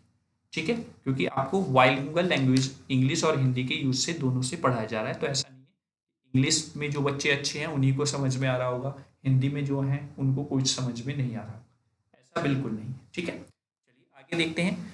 आइंस्टीन कॉफिशिएंट, आपने सिलेबस में देखा था, एक टॉपिक आपको दिया होता आइंस्टीन कॉफिशिएंट्स। तो पहले आइंस्टीन कॉफिशिएंट क्या है उस चीज को हम समझ लेते हैं। ठीक है, तो Einstein coefficients are mathematical quantities which are a measure of the probability of absorption or emission of light by an atom or molecule। यानी कि जो एब्जॉर्प्शन और एमिशन पीछे हो रहा है उसका ही मैथमेटिकल क्वांटिटी या मैथमेटिकल करते हैं आइंस्टीन कोफिशिएंट। ठीक है, the Einstein A coefficient is related to the rate of spontaneous emission of light, and the Einstein B coefficients are related to the absorption and stimulated emission of light। यानी कि Einstein का जो ए coefficient है उसको use किया गया है for the rate of spontaneous emission, Einstein का जो वी कोफिशिएंट है उसको यूज किया गया है for the rate of absorption and rate of stimulated emission of light. ठीक है, तो ये आपका आइंस्टीन कोफिशिएंट है जो केवल आपके एब्जॉर्प्शन, एमिशन, स्टिमुलेटेड हो या स्पॉन्टेनियस उनको रिप्रेजेंट करने का काम करते हैं बस। ठीक है, चलिए आगे आते हैं।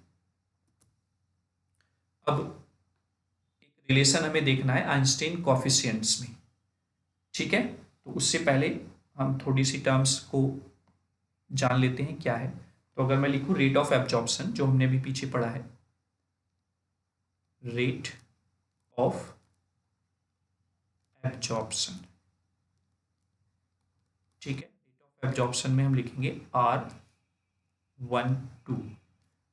R12 का मतलब क्या है? अगर मैं यहाँ पर डायग्राम बनाता हूँ, ये डायग्राम एनर्जी लेवल बना लिया मैंने, ये E1 एनर्जी लेवल है, ये E2 एनर्जी लेवल है। तो जब आपके इलेक्ट्रॉन या एटम पर बाहर से फोटोन स्ट्राइक करेगा तो ये एनर्जी को एब्जॉर्ब करेगा और यहाँ पर पहुँच जाएगा हायर एनर्जी लेवल। तो कहाँ से ट्रांजिशन हो रहा है? 1 लेवल से 2 पर, तो इसलिए 1 2 आपको यहाँ पर लिखा गया है रेट ऑफ एब्जॉर्प्शन पर। ठीक है, तो रेट ऑफ एब्जॉर्प्शन। अब जो ये रेट ऑफ एब्जॉर्प्शन है ये दो चीजों पर डिपेंड कर रहा है, यानी कि R12 directly depend on the number of atoms. कितने नंबर ऑफ एटम्स हैं लोअर एनर्जी स्टेट पर, दैट मीन्स N1 पर। ठीक है, और सेकंड सिचुएशन किस पर डिपेंड कर रहा है? R12 डायरेक्टली डिपेंड कर रहा है कि कितनी इंटेंसिटी की लाइट यहाँ पर इस पर स्ट्राइक कर रही है, यानी कि इंटेंसिटी ऑफ इंसिडेंट लाइट। इन दो फैक्टर्स पर डिपेंड कर रहा है आपका रेट ऑफ एब्जॉर्प्शन। देन अगर आप दोनों को लिखें तो rate of absorption directly depend on the number of atoms in the ground state and intensity of light जो स्ट्राइक कर रही है ग्राउंड स्टेट के एटम्स पर। ठीक है, तो ये आपका हो जाता है और आप इसको लिखेंगे R12 equals to B12 N1 row B। ठीक है, जैसा कि हमने पीछे अभी लिखा था कि जो V कोफिशिएंट है वो रेट ऑफ एब्जॉर्प्शन और स्टिमुलेटेड एमिशन को रिप्रेजेंट करेगा। ये इक्वेशन फर्स्ट हो गई। अब अगर मैं यहीं पे लिखूं रेट ऑफ स्पॉन्टेनियस एमिशन है ना, रेट ऑफ, क्योंकि इसके बाद हमें स्पॉन्टेनियस मिलेगा ना, rate of spontaneous emission, rate of spontaneous emission, इसको हम रिप्रेजेंट करेंगे R21 से, और आप यहाँ पर SP लिख सकते हैं रिप्रेजेंट करने के लिए।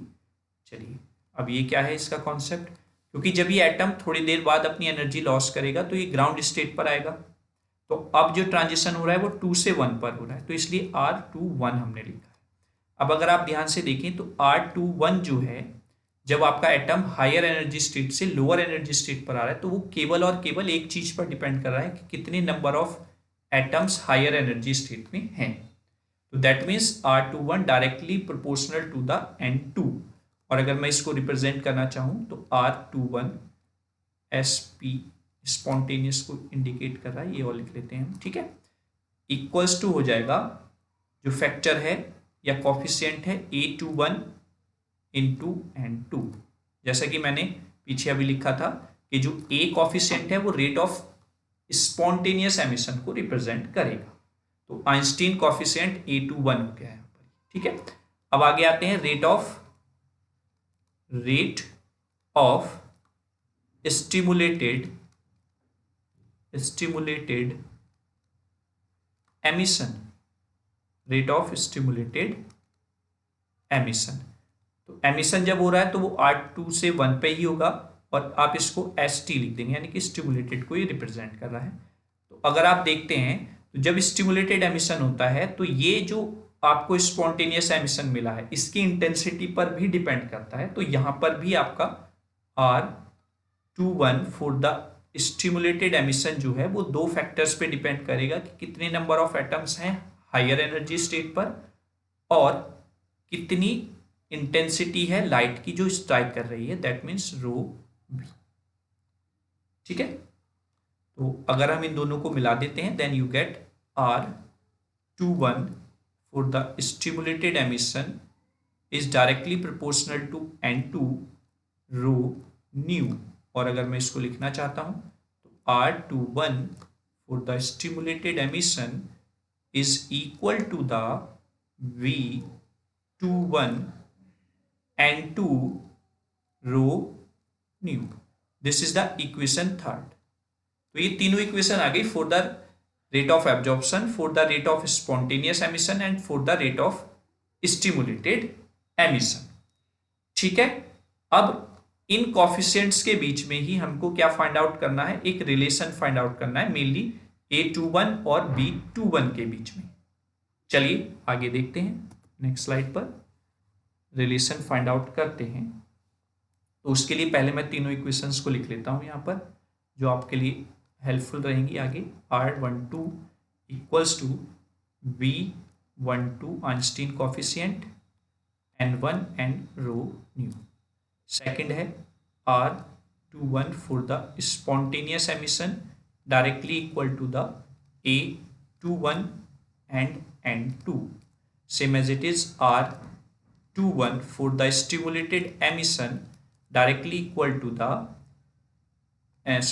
B21 N2 rho nu. तो ये तीनों इक्वेशन जो अभी हमने पीछे फाइंड आउट किए वो मैंने यहाँ पर नोट डाउन कर ली। ठीक है, अब रिलेशन फाइंड आउट करने के लिए हम एक मिनट थोड़ा कंटिन्यू करते हुए हो गया तो लिखेंगे under equilibrium condition. Under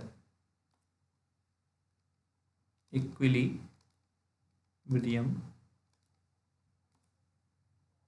condition. Equilibrium condition क्या कहती है, rate of absorption, rate of absorption is equal to the rate of emission. Rate of emission कहने का मतलब ये है कि जितनी एनर्जी हमने एब्जॉर्ब की है इन द लास्ट उतनी ही एनर्जी हम एमिट कर सकते हैं। यही तो यहाँ पर लिखा गया है कि जितना रेट ऑफ एब्जॉर्प्शन आपने किया उतना ही रेट ऑफ एमिशन आप यहाँ पर प्रोड्यूस करेंगे। तो रेट ऑफ एब्जॉर्प्शन जो है वो है R12। तो वो दो तरीके से एमिशन हो रहा है, R21 for the spontaneous plus R21 for the stimulated emission.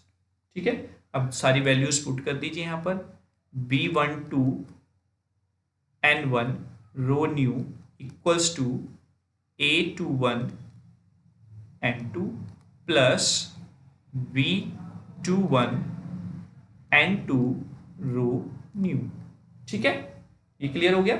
अब रो वाली वैल्यूज आप एक तरफ करेंगे और कॉमन ले लेंगे रो को, तो rho nu, then you get B12 into N1 minus B21 N2 bracket close equals to A21 N2।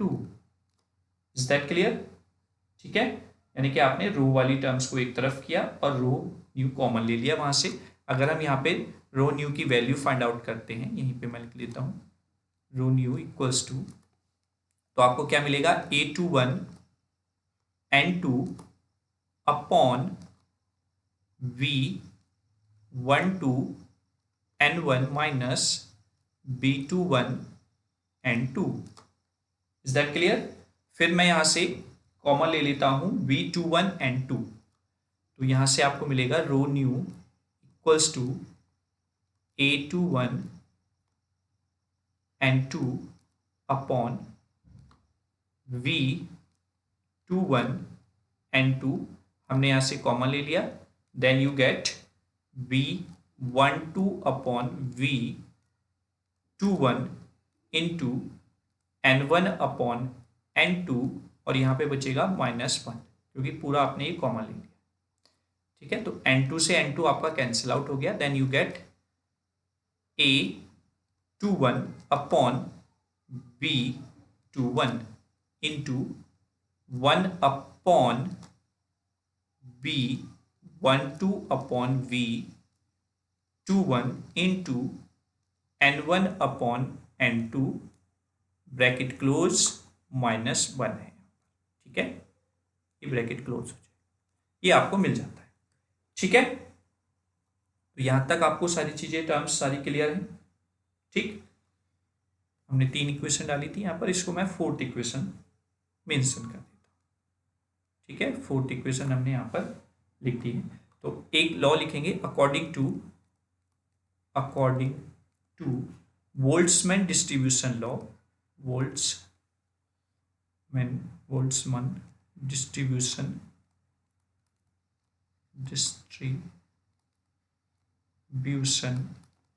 Law. Boltzmann distribution law क्या कहता है,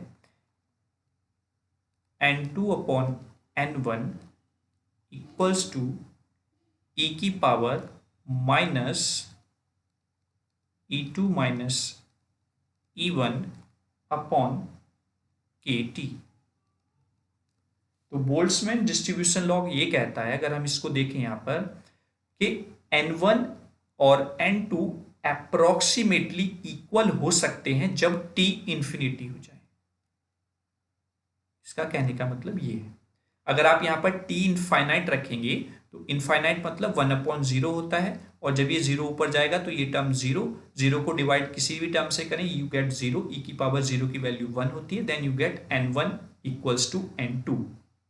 ठीक है, लेकिन आप देख रहे हैं यहां पर T इनफाइनाइट होने पर, यानी कि T की वैल्यू इनफाइनाइट होने पर you get N1 equals to N2, but हमें चाहिए पॉपुलेशन इन्वर्जन, हमें चाहिए N2 ग्रेटर देन N1, इसीलिए हम मेटा स्टेबल स्टेट का यूज करते हैं।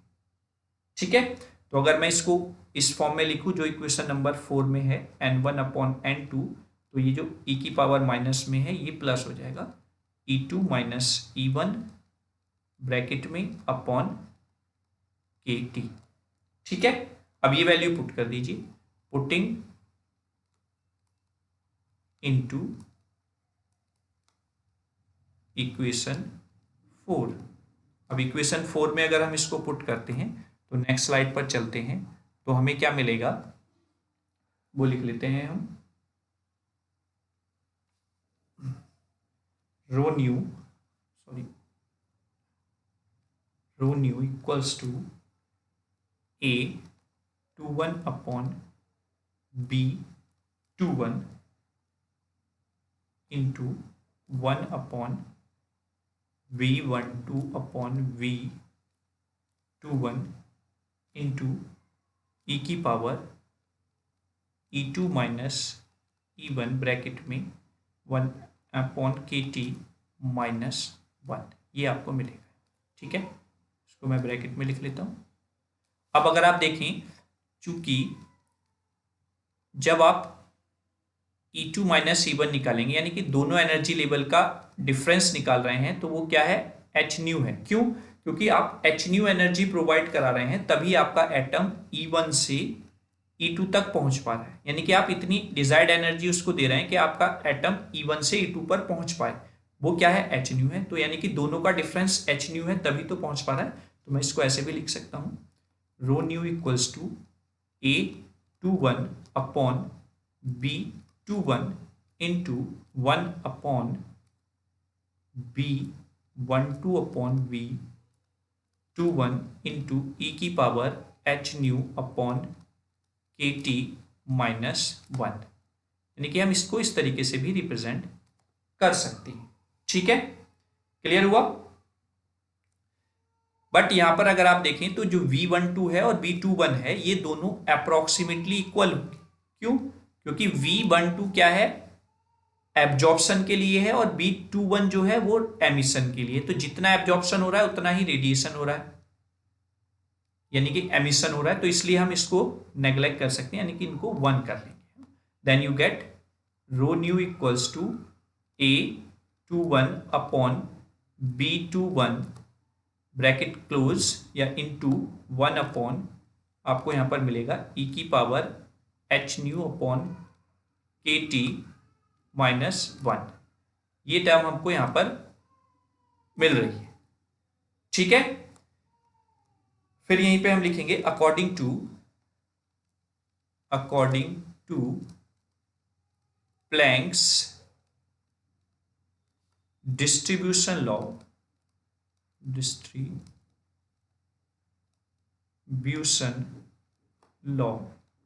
प्लैंक्स डिस्ट्रीब्यूशन लॉ क्या कहता है? Rho nu equals to 8 pi h nu cube upon c की पावर 3 अपॉन e की power h nu upon KT -1। ये आपको प्लैंक्स डिस्ट्रीब्यूशन लॉ कहता है, ठीक है। तो अगर हम इन दोनों को कंपेयर करते हैं, then you get A21 upon B21 equals to 8 pi h nu cube upon c cube, ठीक है। तो यहां से क्या कंक्लूजन निकलता है? A21 upon B21 directly proportional to nu cube, ठीक है, क्योंकि और टर्म्स यहां पर सारी कांस्टेंट है। जैसे कि हम देखें h कांस्टेंट, पाई कांस्टेंट, 8 कांस्टेंट, c कांस्टेंट, केवल न्यू जो है ये क्या है? वेरिएबल है, ठीक है। तो ये आपका एक रिलेशन आ जाता है between the Einstein coefficient of spontaneous emission और स्टिमुलेटेड एमिशन ऑफ रेडिएशन, जो आइंस्टीन के दोनों कोफिशिएंट्स हैं। तो आई होप आइंस्टीन के जो कोफिशिएंट्स हैं उनके बीच में जो रिलेशन है वो भी आपको बहुत अच्छे से क्लियर हो गया होगा, ठीक है। चलिए अब नेक्स्ट स्लाइड्स पर आते हैं। अब यहाँ से आपका दूसरा पार्ट स्टार्ट हो जाता है कि टाइप्स ऑफ लेजर क्या होते हैं, उनकी वर्किंग क्या है, उस तरीके से यहाँ से आपका स्टार्ट होगा पार्ट। तो क्वेश्चन क्या है? What are the main components of laser, यानी कि लेजर के इंपॉर्टेंट कंपोनेंट्स क्या हैं वो हम यहाँ पर देखेंगे। तो 3 मेन कंपोनेंट्स होते हैं। First one is the active medium, second one is the energy source या हम बोलेंगे पंपिंग, और third one is the optical resonator या रेजोनेंट कैविटी हम नाम देंगे। अब ये क्या क्या है ये अभी हम आगे देखते हैं डिटेल, ठीक है। तो फर्स्ट जैसा आप देख रहे हैं हमने लिखा हुआ है एक्टिव मीडियम। पहला पॉइंट हमारा एक्टिव मीडियम था, जो इंपॉर्टेंट क्या है? कंपोनेंट है। तो एक्टिव मीडियम क्या होता है? This is the basic material in which atom transition take place when the active medium is excited, it achieved population inversion, ठीक है। यानी कि एक्टिव मीडियम वो है जहां पर आपका मिक्सचर होगा या जहां पर आपका वर्किंग होगी पूरे लेजर की, जिससे कि पॉपुलेशन इन्वर्जन और ये सारी चीजें अचीव हो सकें। Active medium decide the type of laser, ये टाइप ऑफ लेजर को भी डिसाइड करने के काम आता है कि आपका लेजर सॉलिड है, लिक्विड है या गैसियस स्टेट का लेजर है। It also determine the shape, size and output of laser, क्योंकि एक्टिव मीडियम है तो ये आपका डिफाइन करेगा also the shape, size and output of laser क्या होने वाली, ठीक है। दूसरा इंपॉर्टेंट पार्ट है एनर्जी सोर्स और पंपिंग। ये क्या कह रहा है? The excitation mechanism raises the atoms, molecule और ions into their excited state, यानी कि ये एनर्जी सोर्स या जो पंपिंग हम प्रोवाइड करा रहे हैं उसका काम है आपके एटम या इलेक्ट्रॉन को एक्साइटेड स्टेट तक पहुंचाना, ठीक है। उसके बाद द एनर्जी सोर्स और pumping is required for lasing action, यानी कि जब तक आपका एब्जॉर्प्शन ऑफ रेडिएशन या फिर आपका इलेक्ट्रॉन एक्साइट होकर हायर एनर्जी पर नहीं पहुंचेगा तब तक आपका लेजर एक्शन होगा ही नहीं, तो इसलिए लेजर एक्शन के लिए पंपिंग जरूरी है। ठीक है। एंड लास्ट है ऑप्टिकल रेजोनेटर या रेजोनेंट कैविटी। ये क्या कहती है? The optical resonator consist of two reflecting mirrors R1 and R2, जो मैंने पीछे स्टार्टिंग में आपको बताए थे, दो मिरर, दो रिफ्लेक्टिंग मिरर्स R1 और R2 का दोनों एंड्स पर यूज किया जाता है, जिसमें से मिरर R1 जो है वो फुल्ली रिफ्लेक्टेड होता है, जबकि दूसरा मिरर पार्सली रिफ्लेक्टिंग होता है, जैसे कि हम बता रहे थे 99% आप उसको पॉलिश्ड किए होते हैं। ठीक है। The active material is placed between them, जो ये एक्टिव मीडियम है उसको हम प्लेस करते हैं बिटवीन द रेजोनेंट कैविटी, या फिर दोनों मिरर्स के बीच में। This mirror acts as an optical resonator और रेजोनेंट कैविटी। यही दोनों मिरर्स ऑप्टिकल रेजोनेटर या रेजोनेंट कैविटी की तरह काम करेंगे। क्लियर है? तो ये इंपॉर्टेंट जो कंपोनेंट्स थे लेजर के वो आपको क्लियर हो गए। ठीक है, चलिए आगे आते हैं। किस तरीके का क्वेश्चन पूछा जाता है अब 3 लेवल और 4 लेवल लेजर में? What do you understand by 3 and 4 level lasers? What is the advantage of 4 level over 3 level laser? यानी कि 3 लेवल लेजर क्या है, 4 लेवल लेजर क्या है, उनके बीच में एडवांटेज क्या है 4 लेवल की एज कंपेयर टू 3 लेवल। तो पूरा वर्किंग वही है। अब इस एक डायग्राम की हेल्प से मैं आपको सारी चीजें रिकॉल कर दूंगा दोबारा से। हमारा इलेक्ट्रॉन्स यहां पर है, ठीक है, लोअर एनर्जी स्टेट पर। हमने यहां पर बाहर से कोई भी एनर्जी सोर्स से इन पर लाइट एमिट कराई। जब ये लाइट हम एमिट करा रहे हैं और इन्होंने एब्जॉर्ब किया, इस प्रोसेस को बोलते हैं पंपिंग। ठीक है, यानी कि हमने इसमें पंपिंग दे दी, तो इन्होंने इन फोटोन्स को या इस एनर्जी को एब्जॉर्ब किया और अपनी एनर्जी लेवल को बढ़ा लिया, और बढ़ाने के बाद ये एक्साइट होकर कहां पर पहुंच गए? हायर एनर्जी लेवल पर। ठीक है, अब ये हायर एनर्जी लेवल पर जैसे ही पहुंचेंगे, यहां पर ये स्टे करेंगे for the short period of time. ठीक है, अब शॉर्ट पीरियड ऑफ टाइम के लिए ये यहां पर रुके तो ये जल्दी जल्दी नीचे आना स्टार्ट हो जाएंगे, जहां पर इनको मिलती है एक मेटा स्टेबल स्टेट, जहां पर ये फॉर द लॉन्ग टाइम क्या करते हैं? स्टे करते हैं, अप्रोक्सीमेटली 10⁻³ सेकेंड। ठीक है, यहां पर ये रुकते हैं अप्रोक्सीमेटली 10⁻⁸ सेकेंड के लिए। तो ये इतनी फास्ट डिके होता है या रैपिड डिके होता है कि यहां से कोई भी एनर्जी बहुत ज्यादा एनर्जी लॉस नहीं कर पाते कि आपका यहां से फोटोन जनरेट हो जाए। ठीक है, वहीं पे अगर आप देखें, जब ये मेटा स्टेबल स्टेट पर इकट्ठा हो जाते हैं, ग्राउंड स्टेट के कंपैरिजन में आपको यहां पर पॉपुलेशन इन्वर्जन भी मिल जाएगा। ठीक है, you get the population inversion. ठीक है, अब यहां पर पॉपुलेशन इन्वर्जन मिल गया, तो जब एटम्स यहां से अपनी एनर्जी लॉस करके ग्राउंड स्टेट पर आएंगे तो ये बहुत ज्यादा स्पेस है, that's you get the laser transition, यानी कि लेजर लाइट या लेजर बीम आपको यहां पर मिल जाएगी। ठीक है, तो आप यहां पर देख रहे होंगे 3 एनर्जी लेवल है, एक है E1, इसको मान लेते हैं हम E2, और इसको मान लेते हैं हम E3।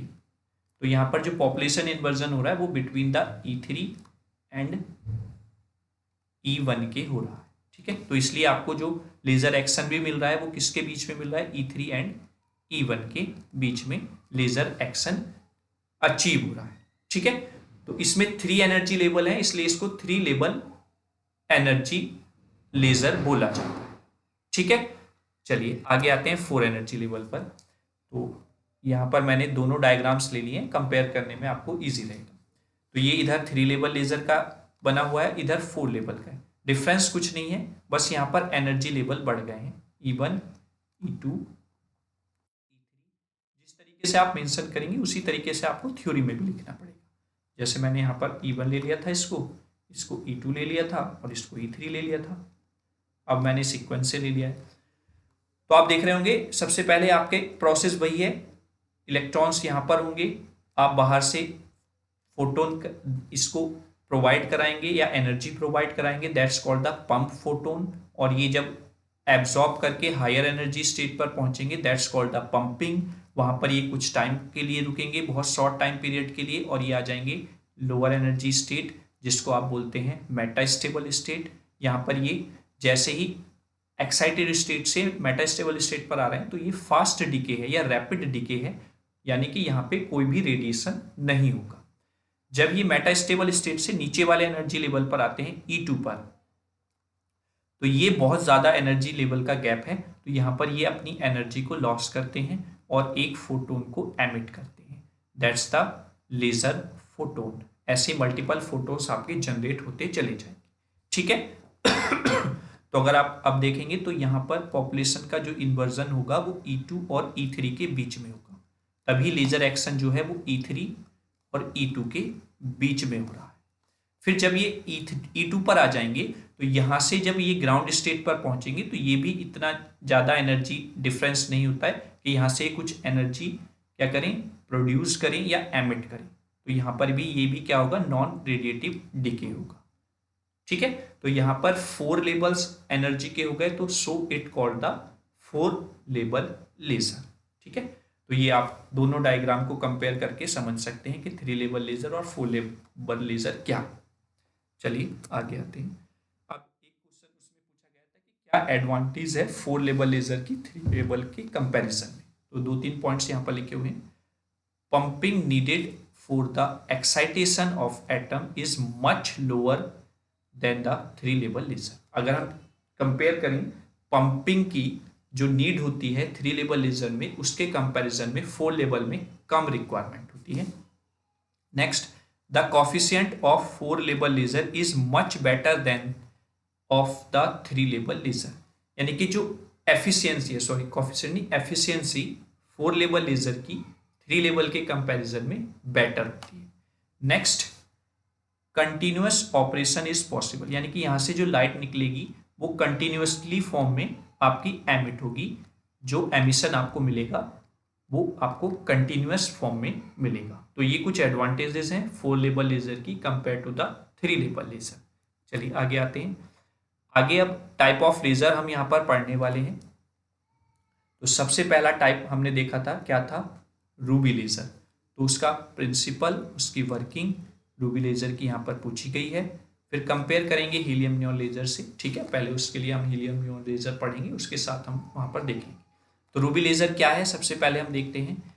It consist of a pink ruby cylindrical rod whose end are optically flat and parallel. यानी कि ये जो रूबी लेजर है ये पिंक रूबी सिलेंड्रिकल रॉड से बना होता है, जिसके एंड्स ऑप्टिकली फ्लैट और पैरेलल रहेंगे। One and is fully silvered and the other is only partially silvered. यानी कि ये उन मिरर्स की बात हो रही है जो मैंने अभी R1 और R2 आपको बताए थे, ठीक है। एक आपका फुल्ली सिल्वर्ड से पॉलिश्ड होगा, एक पार्शली होगा। Next, it constructed by A active medium, जैसे मैंने अभी बताया था इंपॉर्टेंट पार्ट्स में एक्टिव मीडियम भी एक इंपॉर्टेंट कंपोनेंट है। That's the neon flash tube. उसके बाद एक नियॉन फ्लैश ट्यूब की जरूरत होगी, और एक आपको रेजोनेंट कैविटी और एक cooling system and power supply की नीड होगी, ठीक है। तो ये इसके क्या हो गया, कंस्ट्रक्शन के पार्ट हो गए रूबी लेजर के। चलिए आगे देखते हैं डायग्राम। यहाँ से आपको सारी चीजें क्लियर हो जाएंगी जो हमने लिखी। तो रूबी लेजर जो है वो मिक्सचर होता है एल्यूमिनियम ऑक्साइड यानी कि Al2O3, जिसमें डोप्ड होती है 0.05% chromium oxide, that means Cr2O3।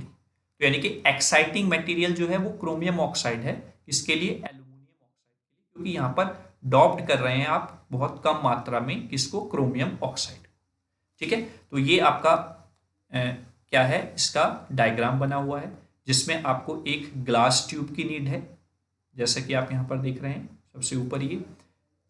ये जो आपका है जिसमें वर्किंग होगी ये रूबी रॉड कहलाती है। ये ऊपर जो आप देख रहे हैं ये आपका नियॉन फ्लैश ट्यूब है।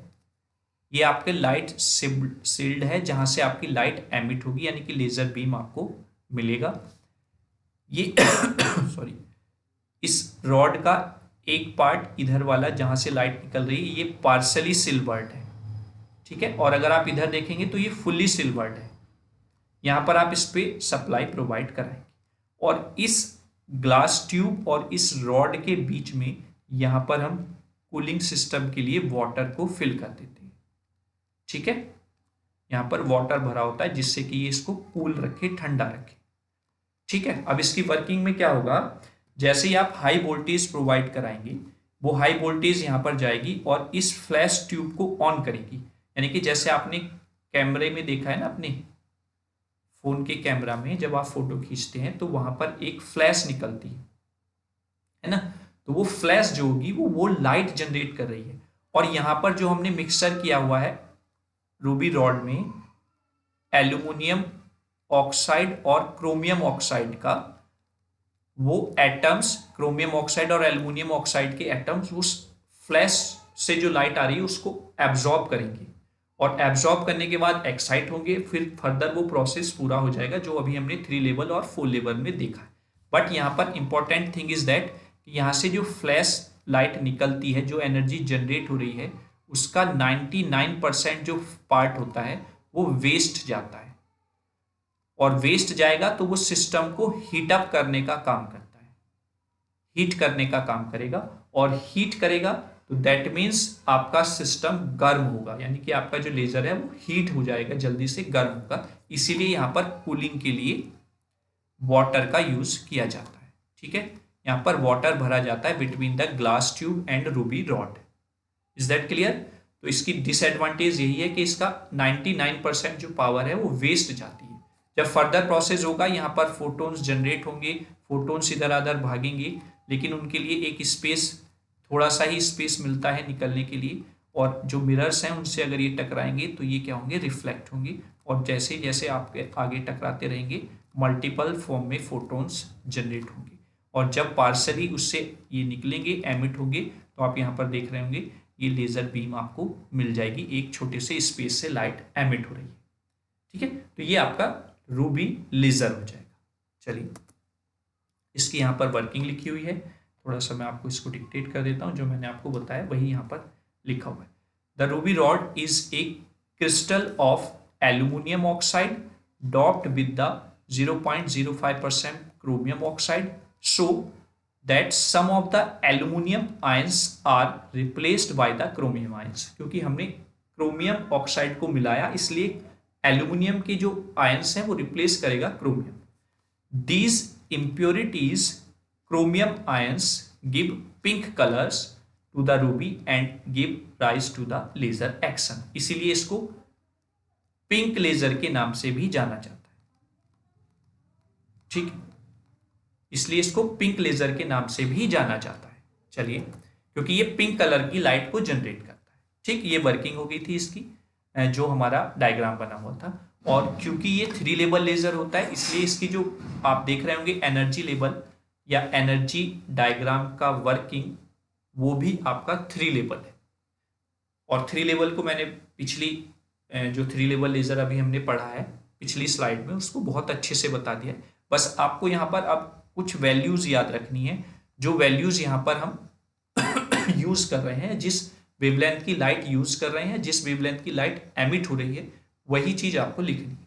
क्योंकि ये एक स्पेसिफाइड लेजर है, यानी कि पिंक कलर की लाइट आपको देगा तो उसी वेवलेंथ की लाइट यहाँ से एमिट भी होगी। तो बस आप इस फिगर को, यानी कि जो ये वैल्यूज हैं, इनको आपको याद रखना है। अदरवाइज पूरी वर्किंग वैसी है जैसे मैंने पीछे आपको बताया। यानी कि 5500 यानी कि 5500 एंगस्ट्रॉम की लाइट आप यूज करेंगे for the absorption of radiation. उसको लाइट को एब्जॉर्ब करेंगे एटम्स और एक्साइटेड स्टेट पर जाएंगे, वहां पर सॉरी कुछ समय के लिए रुकेंगे और फिर मेटास्टेबल स्टेट पर आ जाएंगे। मेटास्टेबल स्टेट पर इकट्ठा होंगे, then you get the population inversion. और धीरे धीरे जैसे जैसे नीचे आते रहेंगे तो ये 6943 एंगस्ट्रॉम की लाइट एमिट करना स्टार्ट करेंगे और you get the photons in the multiple form, that means you get the laser transition. ठीक है, बस आप यहां पर फिगर्स याद रखना, किस वेवलेंथ की लाइट हमने इंसिडेंट कराई है और किस वेवलेंथ की लाइट यहां से निकल रही है। बस 3 लेवल लेजर में जैसे मैंने एक्सप्लेन किया वैसे ही आपको यहां पर भी एक्सप्लेन करना है। अब आ जाते हैं हीलियम नियॉन लेजर की वर्किंग पर, क्या है उसका डायग्राम, ये चीजें हम देखते हैं। तो हीलियम नियॉन लेजर जो है वो आपका 4 लेवल ट्रांजिशन लेजर है। यहीं पे मैं आपको बता देता हूं, ये आपका एक कंटिन्यूअस वेव लेजर है, जबकि आपने जो रूबी लेजर पढ़ा है वो आपका पल्स्ड फॉर्म का लेजर है, यानी कि वहां पर कंटिन्यूअसली लाइट एमिट नहीं होगी या कंटिन्यूअसली लेजर आपको लाइट प्रोवाइड नहीं कराएगा। वो आपका 3 लेवल लेजर था, ये आपका 4 लेवल लेजर है। 4 लेवल की वर्किंग भी मैंने आपको पीछे बता दी है, बस यहाँ पर मैं थोड़ा सा जो एक डिफरेंस है वो मैं यहाँ पर आपको डिक्टेट करूँगा। तो उससे पहले हम देख लेते हैं, हीलियम नियॉन लेजर एक टाइप का गैस लेजर है, क्योंकि हीलियम और नियॉन एक गैस है तो इसलिए इसको गैस लेजर भी बोला जाता है, और वहीं पे रूबी को सॉलिड लेजर बोला जाता है। ठीक है तो ये भी ध्यान रखना, अगर वो नाम चेंज करके दे देता है, पल्स्ड लेजर को एक्सप्लेन कीजिए तो दैट मीन्स वो रूबी लेजर पूछ रहा है, कंटिन्यूअस वेव लेजर को कीजिए तो यानी कि वो हीलियम नियॉन लेजर पूछ रहा है, गैस लेजर को करिए तो हीलियम नियॉन लेजर, या फिर सॉलिड स्टेट लेजर को पूछ रहा है तो रूबी लेजर। इस तरीके से आपको ये नाम भी याद रखने हैं। Gas laser invented by the Ali Javan in 1960। ठीक है, it is the first gas laser which was operated successfully, यानी कि इससे पहले और भी गैस लेजर बने, बट ये पहला लेजर गैस लेजर था जो सक्सेसफुल हुआ, ऑपरेट हुआ। To get continuous and intense beam of laser, gas laser are used, जैसे मैंने अभी नाम बताया ऊपर, कंटिन्यूअस वेव लेजर। तो कंटिन्यूअसली अगर आपको इंटेंसिटी या बीम ऑफ लाइट चाहिए तो आप गैस लेजर का यूज करेंगे। The spectral lines in the gas laser are narrow and well defined as compared to solid in which absorption bands are broad, यानी कि जो गैस लेजर है उसमें नैरो एंड वेल लाइट आपको वहां पर मिलेगी, या इंटेंसिटी ऑफ लाइट जो है वो हाई रहती है। ठीक है, चलिए आगे आते हैं। ये कंस्ट्रक्शन है, यानी कि इसका डायग्राम, उसको देख लेते हैं।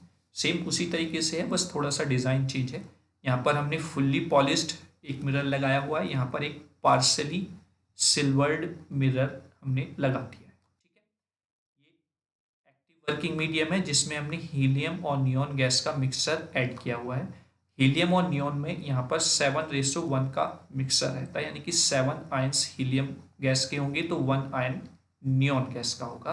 तो दैट मीन्स यहाँ पर अगर हम बोले तो एक्साइटेड आयंस जो है वो नियॉन आयंस हैं, किसके लिए, हीलियम के लिए। ठीक है, यहाँ पर हमने पावर सप्लाई यहाँ पर इसको प्रोवाइड करा दी है। जैसे ही हम पावर देंगे तो यहाँ पर ये इलेक्ट्रॉन्स डिस्चार्ज करेगा, और वो इलेक्ट्रॉन्स जैसे ही डिस्चार्ज होंगे और इसमें एंटर करेंगे एक्टिव वर्किंग मीडियम में, तो हीलियम और नियॉन के आयंस से स्ट्राइक करेंगे, और जैसे ही स्ट्राइक करेंगे तो वो उसको अपनी एनर्जी क्या कर देंगे, ट्रांसफर करेंगे, और वो एक्साइट होकर एक्साइटिंग स्टेट में पहुंच जाएंगे। ठीक है, तो इस तरीके से इसका वर्किंग हो जाएगा। कंस्ट्रक्शन में आपको पावर सप्लाई की नीड है, टू रिफ्लेक्टिंग मिरर यानी कि रेजोनेंट कैविटी की जरूरत है, एक्टिव वर्किंग मीडियम की जरूरत है जिसमें आपका हीलियम नियॉन गैस मिक्सचर रहेगा। यहाँ पर आपका सिस्टम ज़्यादा हीटअप नहीं होता है, इसलिए यहाँ पर कूलिंग सिस्टम नहीं मिलेगा। ठीक है, और यहाँ से आपको पार्सली जो मिरर है वहाँ से लेजर बीम आपको मिल जाएगी। आगे आ जाते हैं, तो इसकी वर्किंग देख लेते हैं जो मैंने अभी आपको पीछे बताया। सबसे पहले active medium helium neon laser consist of a discharge tube containing the helium and neon in the ratio of 7:1। जैसे मैंने बताया कि जो हीलियम नियॉन गैस है वो 7:1 में मिक्स होती है यहाँ पर।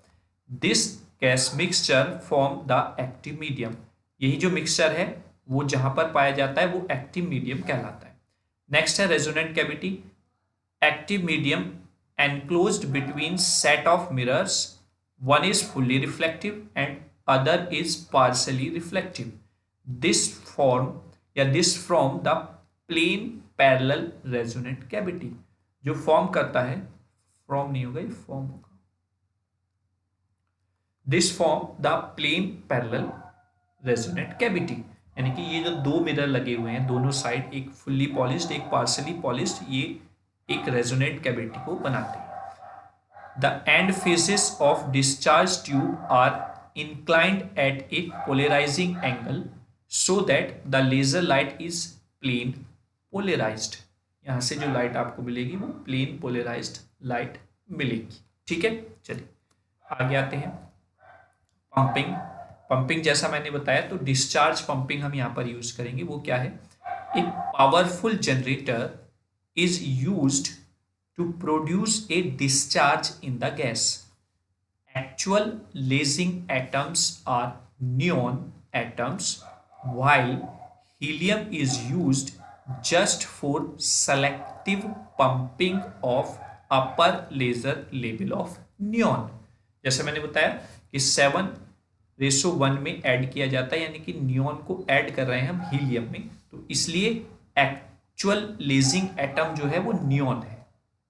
ठीक है, और हम यहां पर जो यूज कर रहे हैं वो discharge type of pumping use कर रहे हैं, जिसमें आप जैसे ही पावर सप्लाई देंगे वहां से इलेक्ट्रॉन्स क्या होंगे? डिस्चार्ज होंगे in the mixture of helium and neon gas, और हीलियम और नियॉन के आयंस से स्ट्राइक करेंगे, और स्ट्राइक करने के बाद यानी कि कोलाइड करने के बाद अपनी कुछ एनर्जी ट्रांसफर कर देंगे आयंस को, और ये आयंस उस एनर्जी को क्या करेंगे? एब्जॉर्ब, और एब्जॉर्ब करके जो उसका एनर्जी लेवल है उसको क्या कर देंगे? इंक्रीज कर देंगे। ठीक है, तो इस तरीके से फर्दर आपका प्रोसेस हो जाएगा।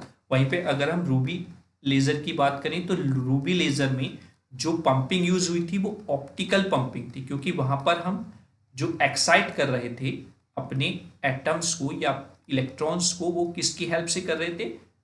लाइट की हेल्प से। तो लाइट का मतलब ऑप्टिक्स पंपिंग या ऑप्टिकल पंपिंग का वहां पर यूज था। चलिए आगे देख लेते हैं इसकी वर्किंग। क्योंकि ये 4 एनर्जी लेवल लेजर है, तो यहां पर आप देख रहे होंगे E1, E2, E3 और E4 4 एनर्जी लेवल। तो यहाँ पे लिखा हुआ भी helium neon gas laser is a 4 level laser. The energy level of helium and neon atoms are shown in figure below. यहाँ पर आप 2 एनर्जी लेवल देख रहे होंगे, एक आप हीलियम के लिए देख रहे हैं और एक आप नियॉन के लिए देख रहे हैं। अब इसमें क्या डिफरेंस है वो मैं आपको बताता हूँ। जो हीलियम आयंस हैं या हीलियम गैस के आयंस हैं वो 20.61 इलेक्ट्रॉन वोल्ट पर क्या हो जाते हैं? एक्साइट हो जाते हैं या एक्साइटेड स्टेट में पहुंच जाएंगे, जबकि नियॉन आयंस जो हैं उनको नीड होती है 20.66 इलेक्ट्रॉन वोल्ट की। तो जब आपके इलेक्ट्रॉन्स डिस्चार्ज हुए हीलियम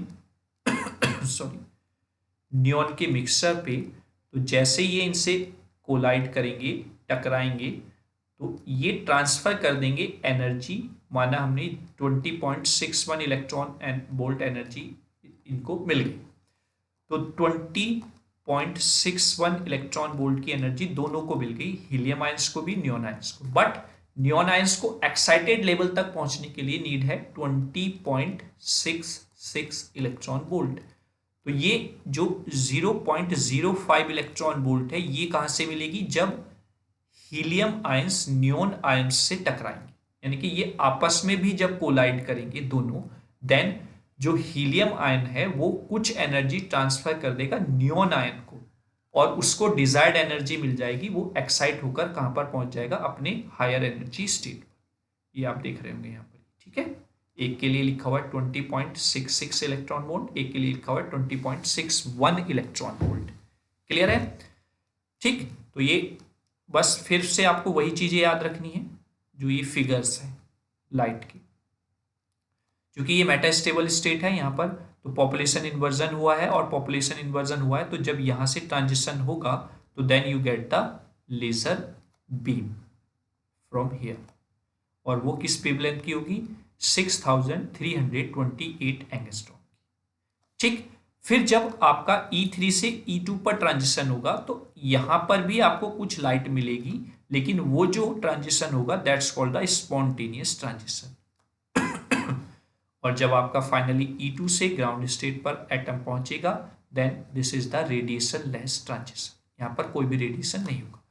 तो यहाँ पर आपको थोड़ा सा लाइट स्पॉन्टेनियस एमिशन से भी मिल रही है बाद में, तो इसलिए इसकी इंटेंसिटी जो होती है, यानी कि यहाँ से जो बीम ऑफ लाइट आपको मिलेगा उसकी intensity compare to the ruby laser ज़्यादा होती है। ठीक है, तो ये वर्किंग होगी हीलियम नियॉन गैस लेजर की।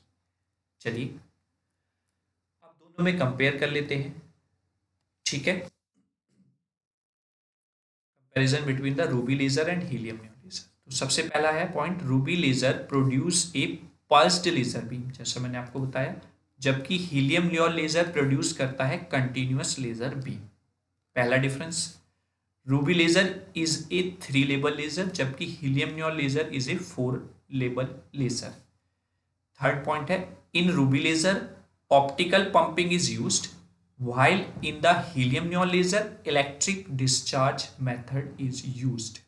ठीक है, next, cooling arrangement is required in the ruby laser, but there is no cooling arrangement in helium neon laser।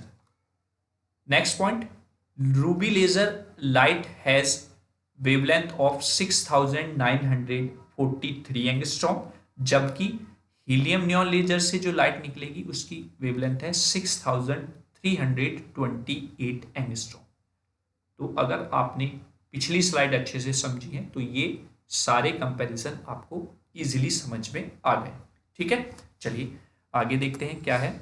अब एप्लीकेशंस हैं लेजर की, क्या है, तो applications of laser, helium neon laser की अगर हम देखें तो it is used in the laboratory experiment to produce interference and diffraction patterns।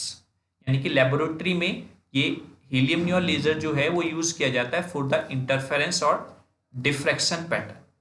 Next, it is used in optical communication without fibre for moderate distance, यानी कि ये optical communication में भी यूज किया जाता है for transfer the data from one place to the another place, क्योंकि हम ऑप्टिकल फाइबर इसके पहले पार्ट में पढ़ चुके हैं, जिसमें जो कम्युनिकेशन होता है उसके लिए उसमें आप अपनी इंफॉर्मेशन को लाइट की फॉर्म में ट्रांसफर करते हैं, तो आप वहां पर हीलियम नियॉन लेजर का यूज करते हैं।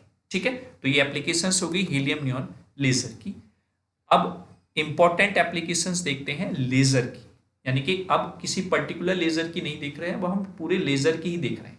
तो सबसे पहले आप देखेंगे जो एप्लीकेशन है वो इंडस्ट्रियल एप्लीकेशन है। इंडस्ट्रियल एप्लीकेशन में क्या है, in industries and technical field the laser beam is used for drilling fine holes in diamonds, teeth, paper, clip, hard sheet and even in human hairs. यानी कि सबसे पहली जो इंपॉर्टेंट एप्लीकेशन है वो इंडस्ट्रीज में या फिर टेक्निकल फील्ड में देखें तो डायमंड में होल करने के लिए, टीथ में होल करने के लिए, पेपर को क्लिप करने के लिए या हार्ड शीट बनाने के लिए या ह्यूमन्स हेयर्स में भी इसका यूज किया जाता है। वहीं पर इंडस्ट्री में laser cutting technology is widely used in the fabrication of spacecraft. Laser cutting भी यूज की जाती है, लेजर बेल्डिंग भी यूज की जाती है to weld in the metal industry for neat and clean weld, यानी कि नीट एंड क्लीन बेल्डिंग करने के लिए भी हम लेजर का यूज करते हैं। ठीक है, it has been observe that fingerprint can be detected under laser light. Fingerprints को डिटेक्ट करने में भी लेजर लाइट का यूज किया जाता है, where the normal method of obtaining fingerprints through dusting powder is ineffective. जो जनरली हम यूज करते हैं डस्टिंग पाउडर का यूज करके हम फिंगरप्रिंट्स को ऑब्टेन करते हैं, बट वो कम इफेक्टिव होता है compare to the laser method. चलिए आगे देखते हैं मेडिकल लाइन में क्या यूज है। इन medical, in treatment of skin related problems like unwanted hairs remove करना, टैटो को रिमूव करना, उसमें हम यूज करते हैं लेजर का, या माइक्रो सर्जरीज का यूज करते हैं, has become possible due to narrow angular spread of laser beams. ठीक है, यानी कि छोटी से छोटी सर्जरी करने में हम लेजर बीम का यूज करते हैं। नेक्स्ट देखें ऑप्टिकल कम्युनिकेशन में। ऑप्टिकल कम्युनिकेशन में एप्लीकेशन क्या है? Laser has an important application in optical communication. जैसे मैंने बताया ऑप्टिकल कम्युनिकेशन में आप इंफॉर्मेशन को लाइट की फॉर्म में ट्रांसफर करते हैं, तो लेजर भी लाइट जनरेट करता है, दैट मीन्स आप इंफॉर्मेशन को ट्रांसमिट कर सकते हैं। एटमॉस्फेरिक स्टडी में भी आप लेजर का यूज करते हैं, जैसे laser remote sensing is frequently use to precise measurement of ozone in the atmosphere, यानी कि ओजोन लेयर का स्टडी करने के लिए आप लेजर का यूज करते हैं। ये कहां पर कितनी आपकी मोटाई है ओजोन परत की एटमॉस्फेयर में। Next atmospheric optics use laser for measurement of traces of pollutant gases, temperature, water vapour concentration, यानी कि एटमॉस्फेरिक के फॉर्म में अगर हम देखें तो हम पॉल्यूटेंट गैसेस का को फाइंड आउट करने में भी यूज करते हैं, टेम्परेचर जो हो रहा है उसको भी स्टडी करते हैं, या वाटर को भी हम मतलब इन सबको एनालाइज करने में भी हम लेजर का यूज करते हैं। तो ये कुछ इंपॉर्टेंट एप्लीकेशंस थी अलग अलग फील्ड्स में लेजर से रिलेटेड। आप सिक्योरिटी पर्पज से देखें तो आर्मी में भी हम लेजर का यूज करते हैं, जो गन्स होती हैं उन पर लेजर लाइट्स लगी होती है फॉर सेट द टारगेट, जो टारगेट हमको क्या करना है, क्रैक करना है, उस पर उस अच्छे से निशाना लग सके, उसके लिए हम वहां पर गन्स पर लेजर बीम्स का यूज करते हैं, जिससे कि आप सामने वाले अपने दुश्मन को अच्छे से ट्रीट कर सके। ठीक है, तो ये अलग अलग फील्ड्स में अलग अलग एप्लीकेशंस थी लेजर की। नेक्स्ट स्लाइड में क्या है, चलिए फाइनली हम लास्ट स्लाइड पर पहुंच गए हैं, थैंक यू वाली पे। तो क्योंकि हमने पूरा लेजर यहाँ पर कवर अप किया है जो आपके सिलेबस में दिया गया है, तो थोड़ा सा लेक्चर बड़ा हो गया है, बट आई होप आपको पढ़ने के बाद खुद क्लियर हो जाएगा कि इस टॉपिक से जो भी या इस वीडियो में जो भी आपको पढ़ाया गया है, प्रीवियस ईयर के क्वेश्चंस पेपर आप उठाकर देख लीजिए, कुछ भी यहाँ से बाहर आपको नहीं मिलेगा। हमने इस एक पर्टिकुलर वीडियो में सब कुछ यहाँ पर कवर कर लिया है, लेजर से रिलेटेड सारी चीज़ें यहाँ पर कवर अप हो गई हैं। तो सेशन आपको कैसा लगा? अगर अच्छा लगा है तो लाइक ज़रूर करें, कमेंट जरूर लिखें, चाहे अच्छा लगा हो चाहे बुरा लगा हो, जैसा भी कमेंट है वो आप कमेंट जरूर लिखें, उसी से हमें पता चलेगा कि किस तरीके से इंफॉर्मेशन डिलीवर हो रही है। और अगर आप अपने किसी फ्रेंड या रिलेटिव की को भी इस लेक्चर का लाभ उठवाना चाहते हैं तो आप उसके साथ शेयर जरूर कर लें, और फर्दर इन्फॉर्मेशन के लिए आप चैनल को सब्सक्राइब जरूर कर लें। और साथ में मैं लास्ट में ये भी बता देता हूँ कि अगर आपको नोट्स की नीड है तो उसके लिए आप डिस्क्रिप्शन बॉक्स में एक टेलीग्राम का चैनल दिया हुआ है, आप उस टेलीग्राम चैनल को ज्वाइन कीजिए, वहाँ पर आपको PDF में नोट्स मिल जाएंगे टॉपिक वाइज। ठीक है, जो जैसे जैसे आपको वीडियो डिलीवर हो रहा है वैसे वैसे आपको उसके नोट्स भी प्रोवाइड कर दिए जाएंगे। चलिए, इंजीनियर्स गेटवे से जुड़े रहने के लिए, विश्वास दिखाने के लिए आप सभी का धन्यवाद, शुक्रिया। ऐसे ही विश्वास दिखाते रहिए, क्योंकि आप ही हमारा एक कॉन्फिडेंस है। अगर आप ही हमारे साथ जुड़े रहेंगे तो हमारी एनर्जी डबल होती चली जाएगी। Thank you so much. जय हिंद, जय भारत।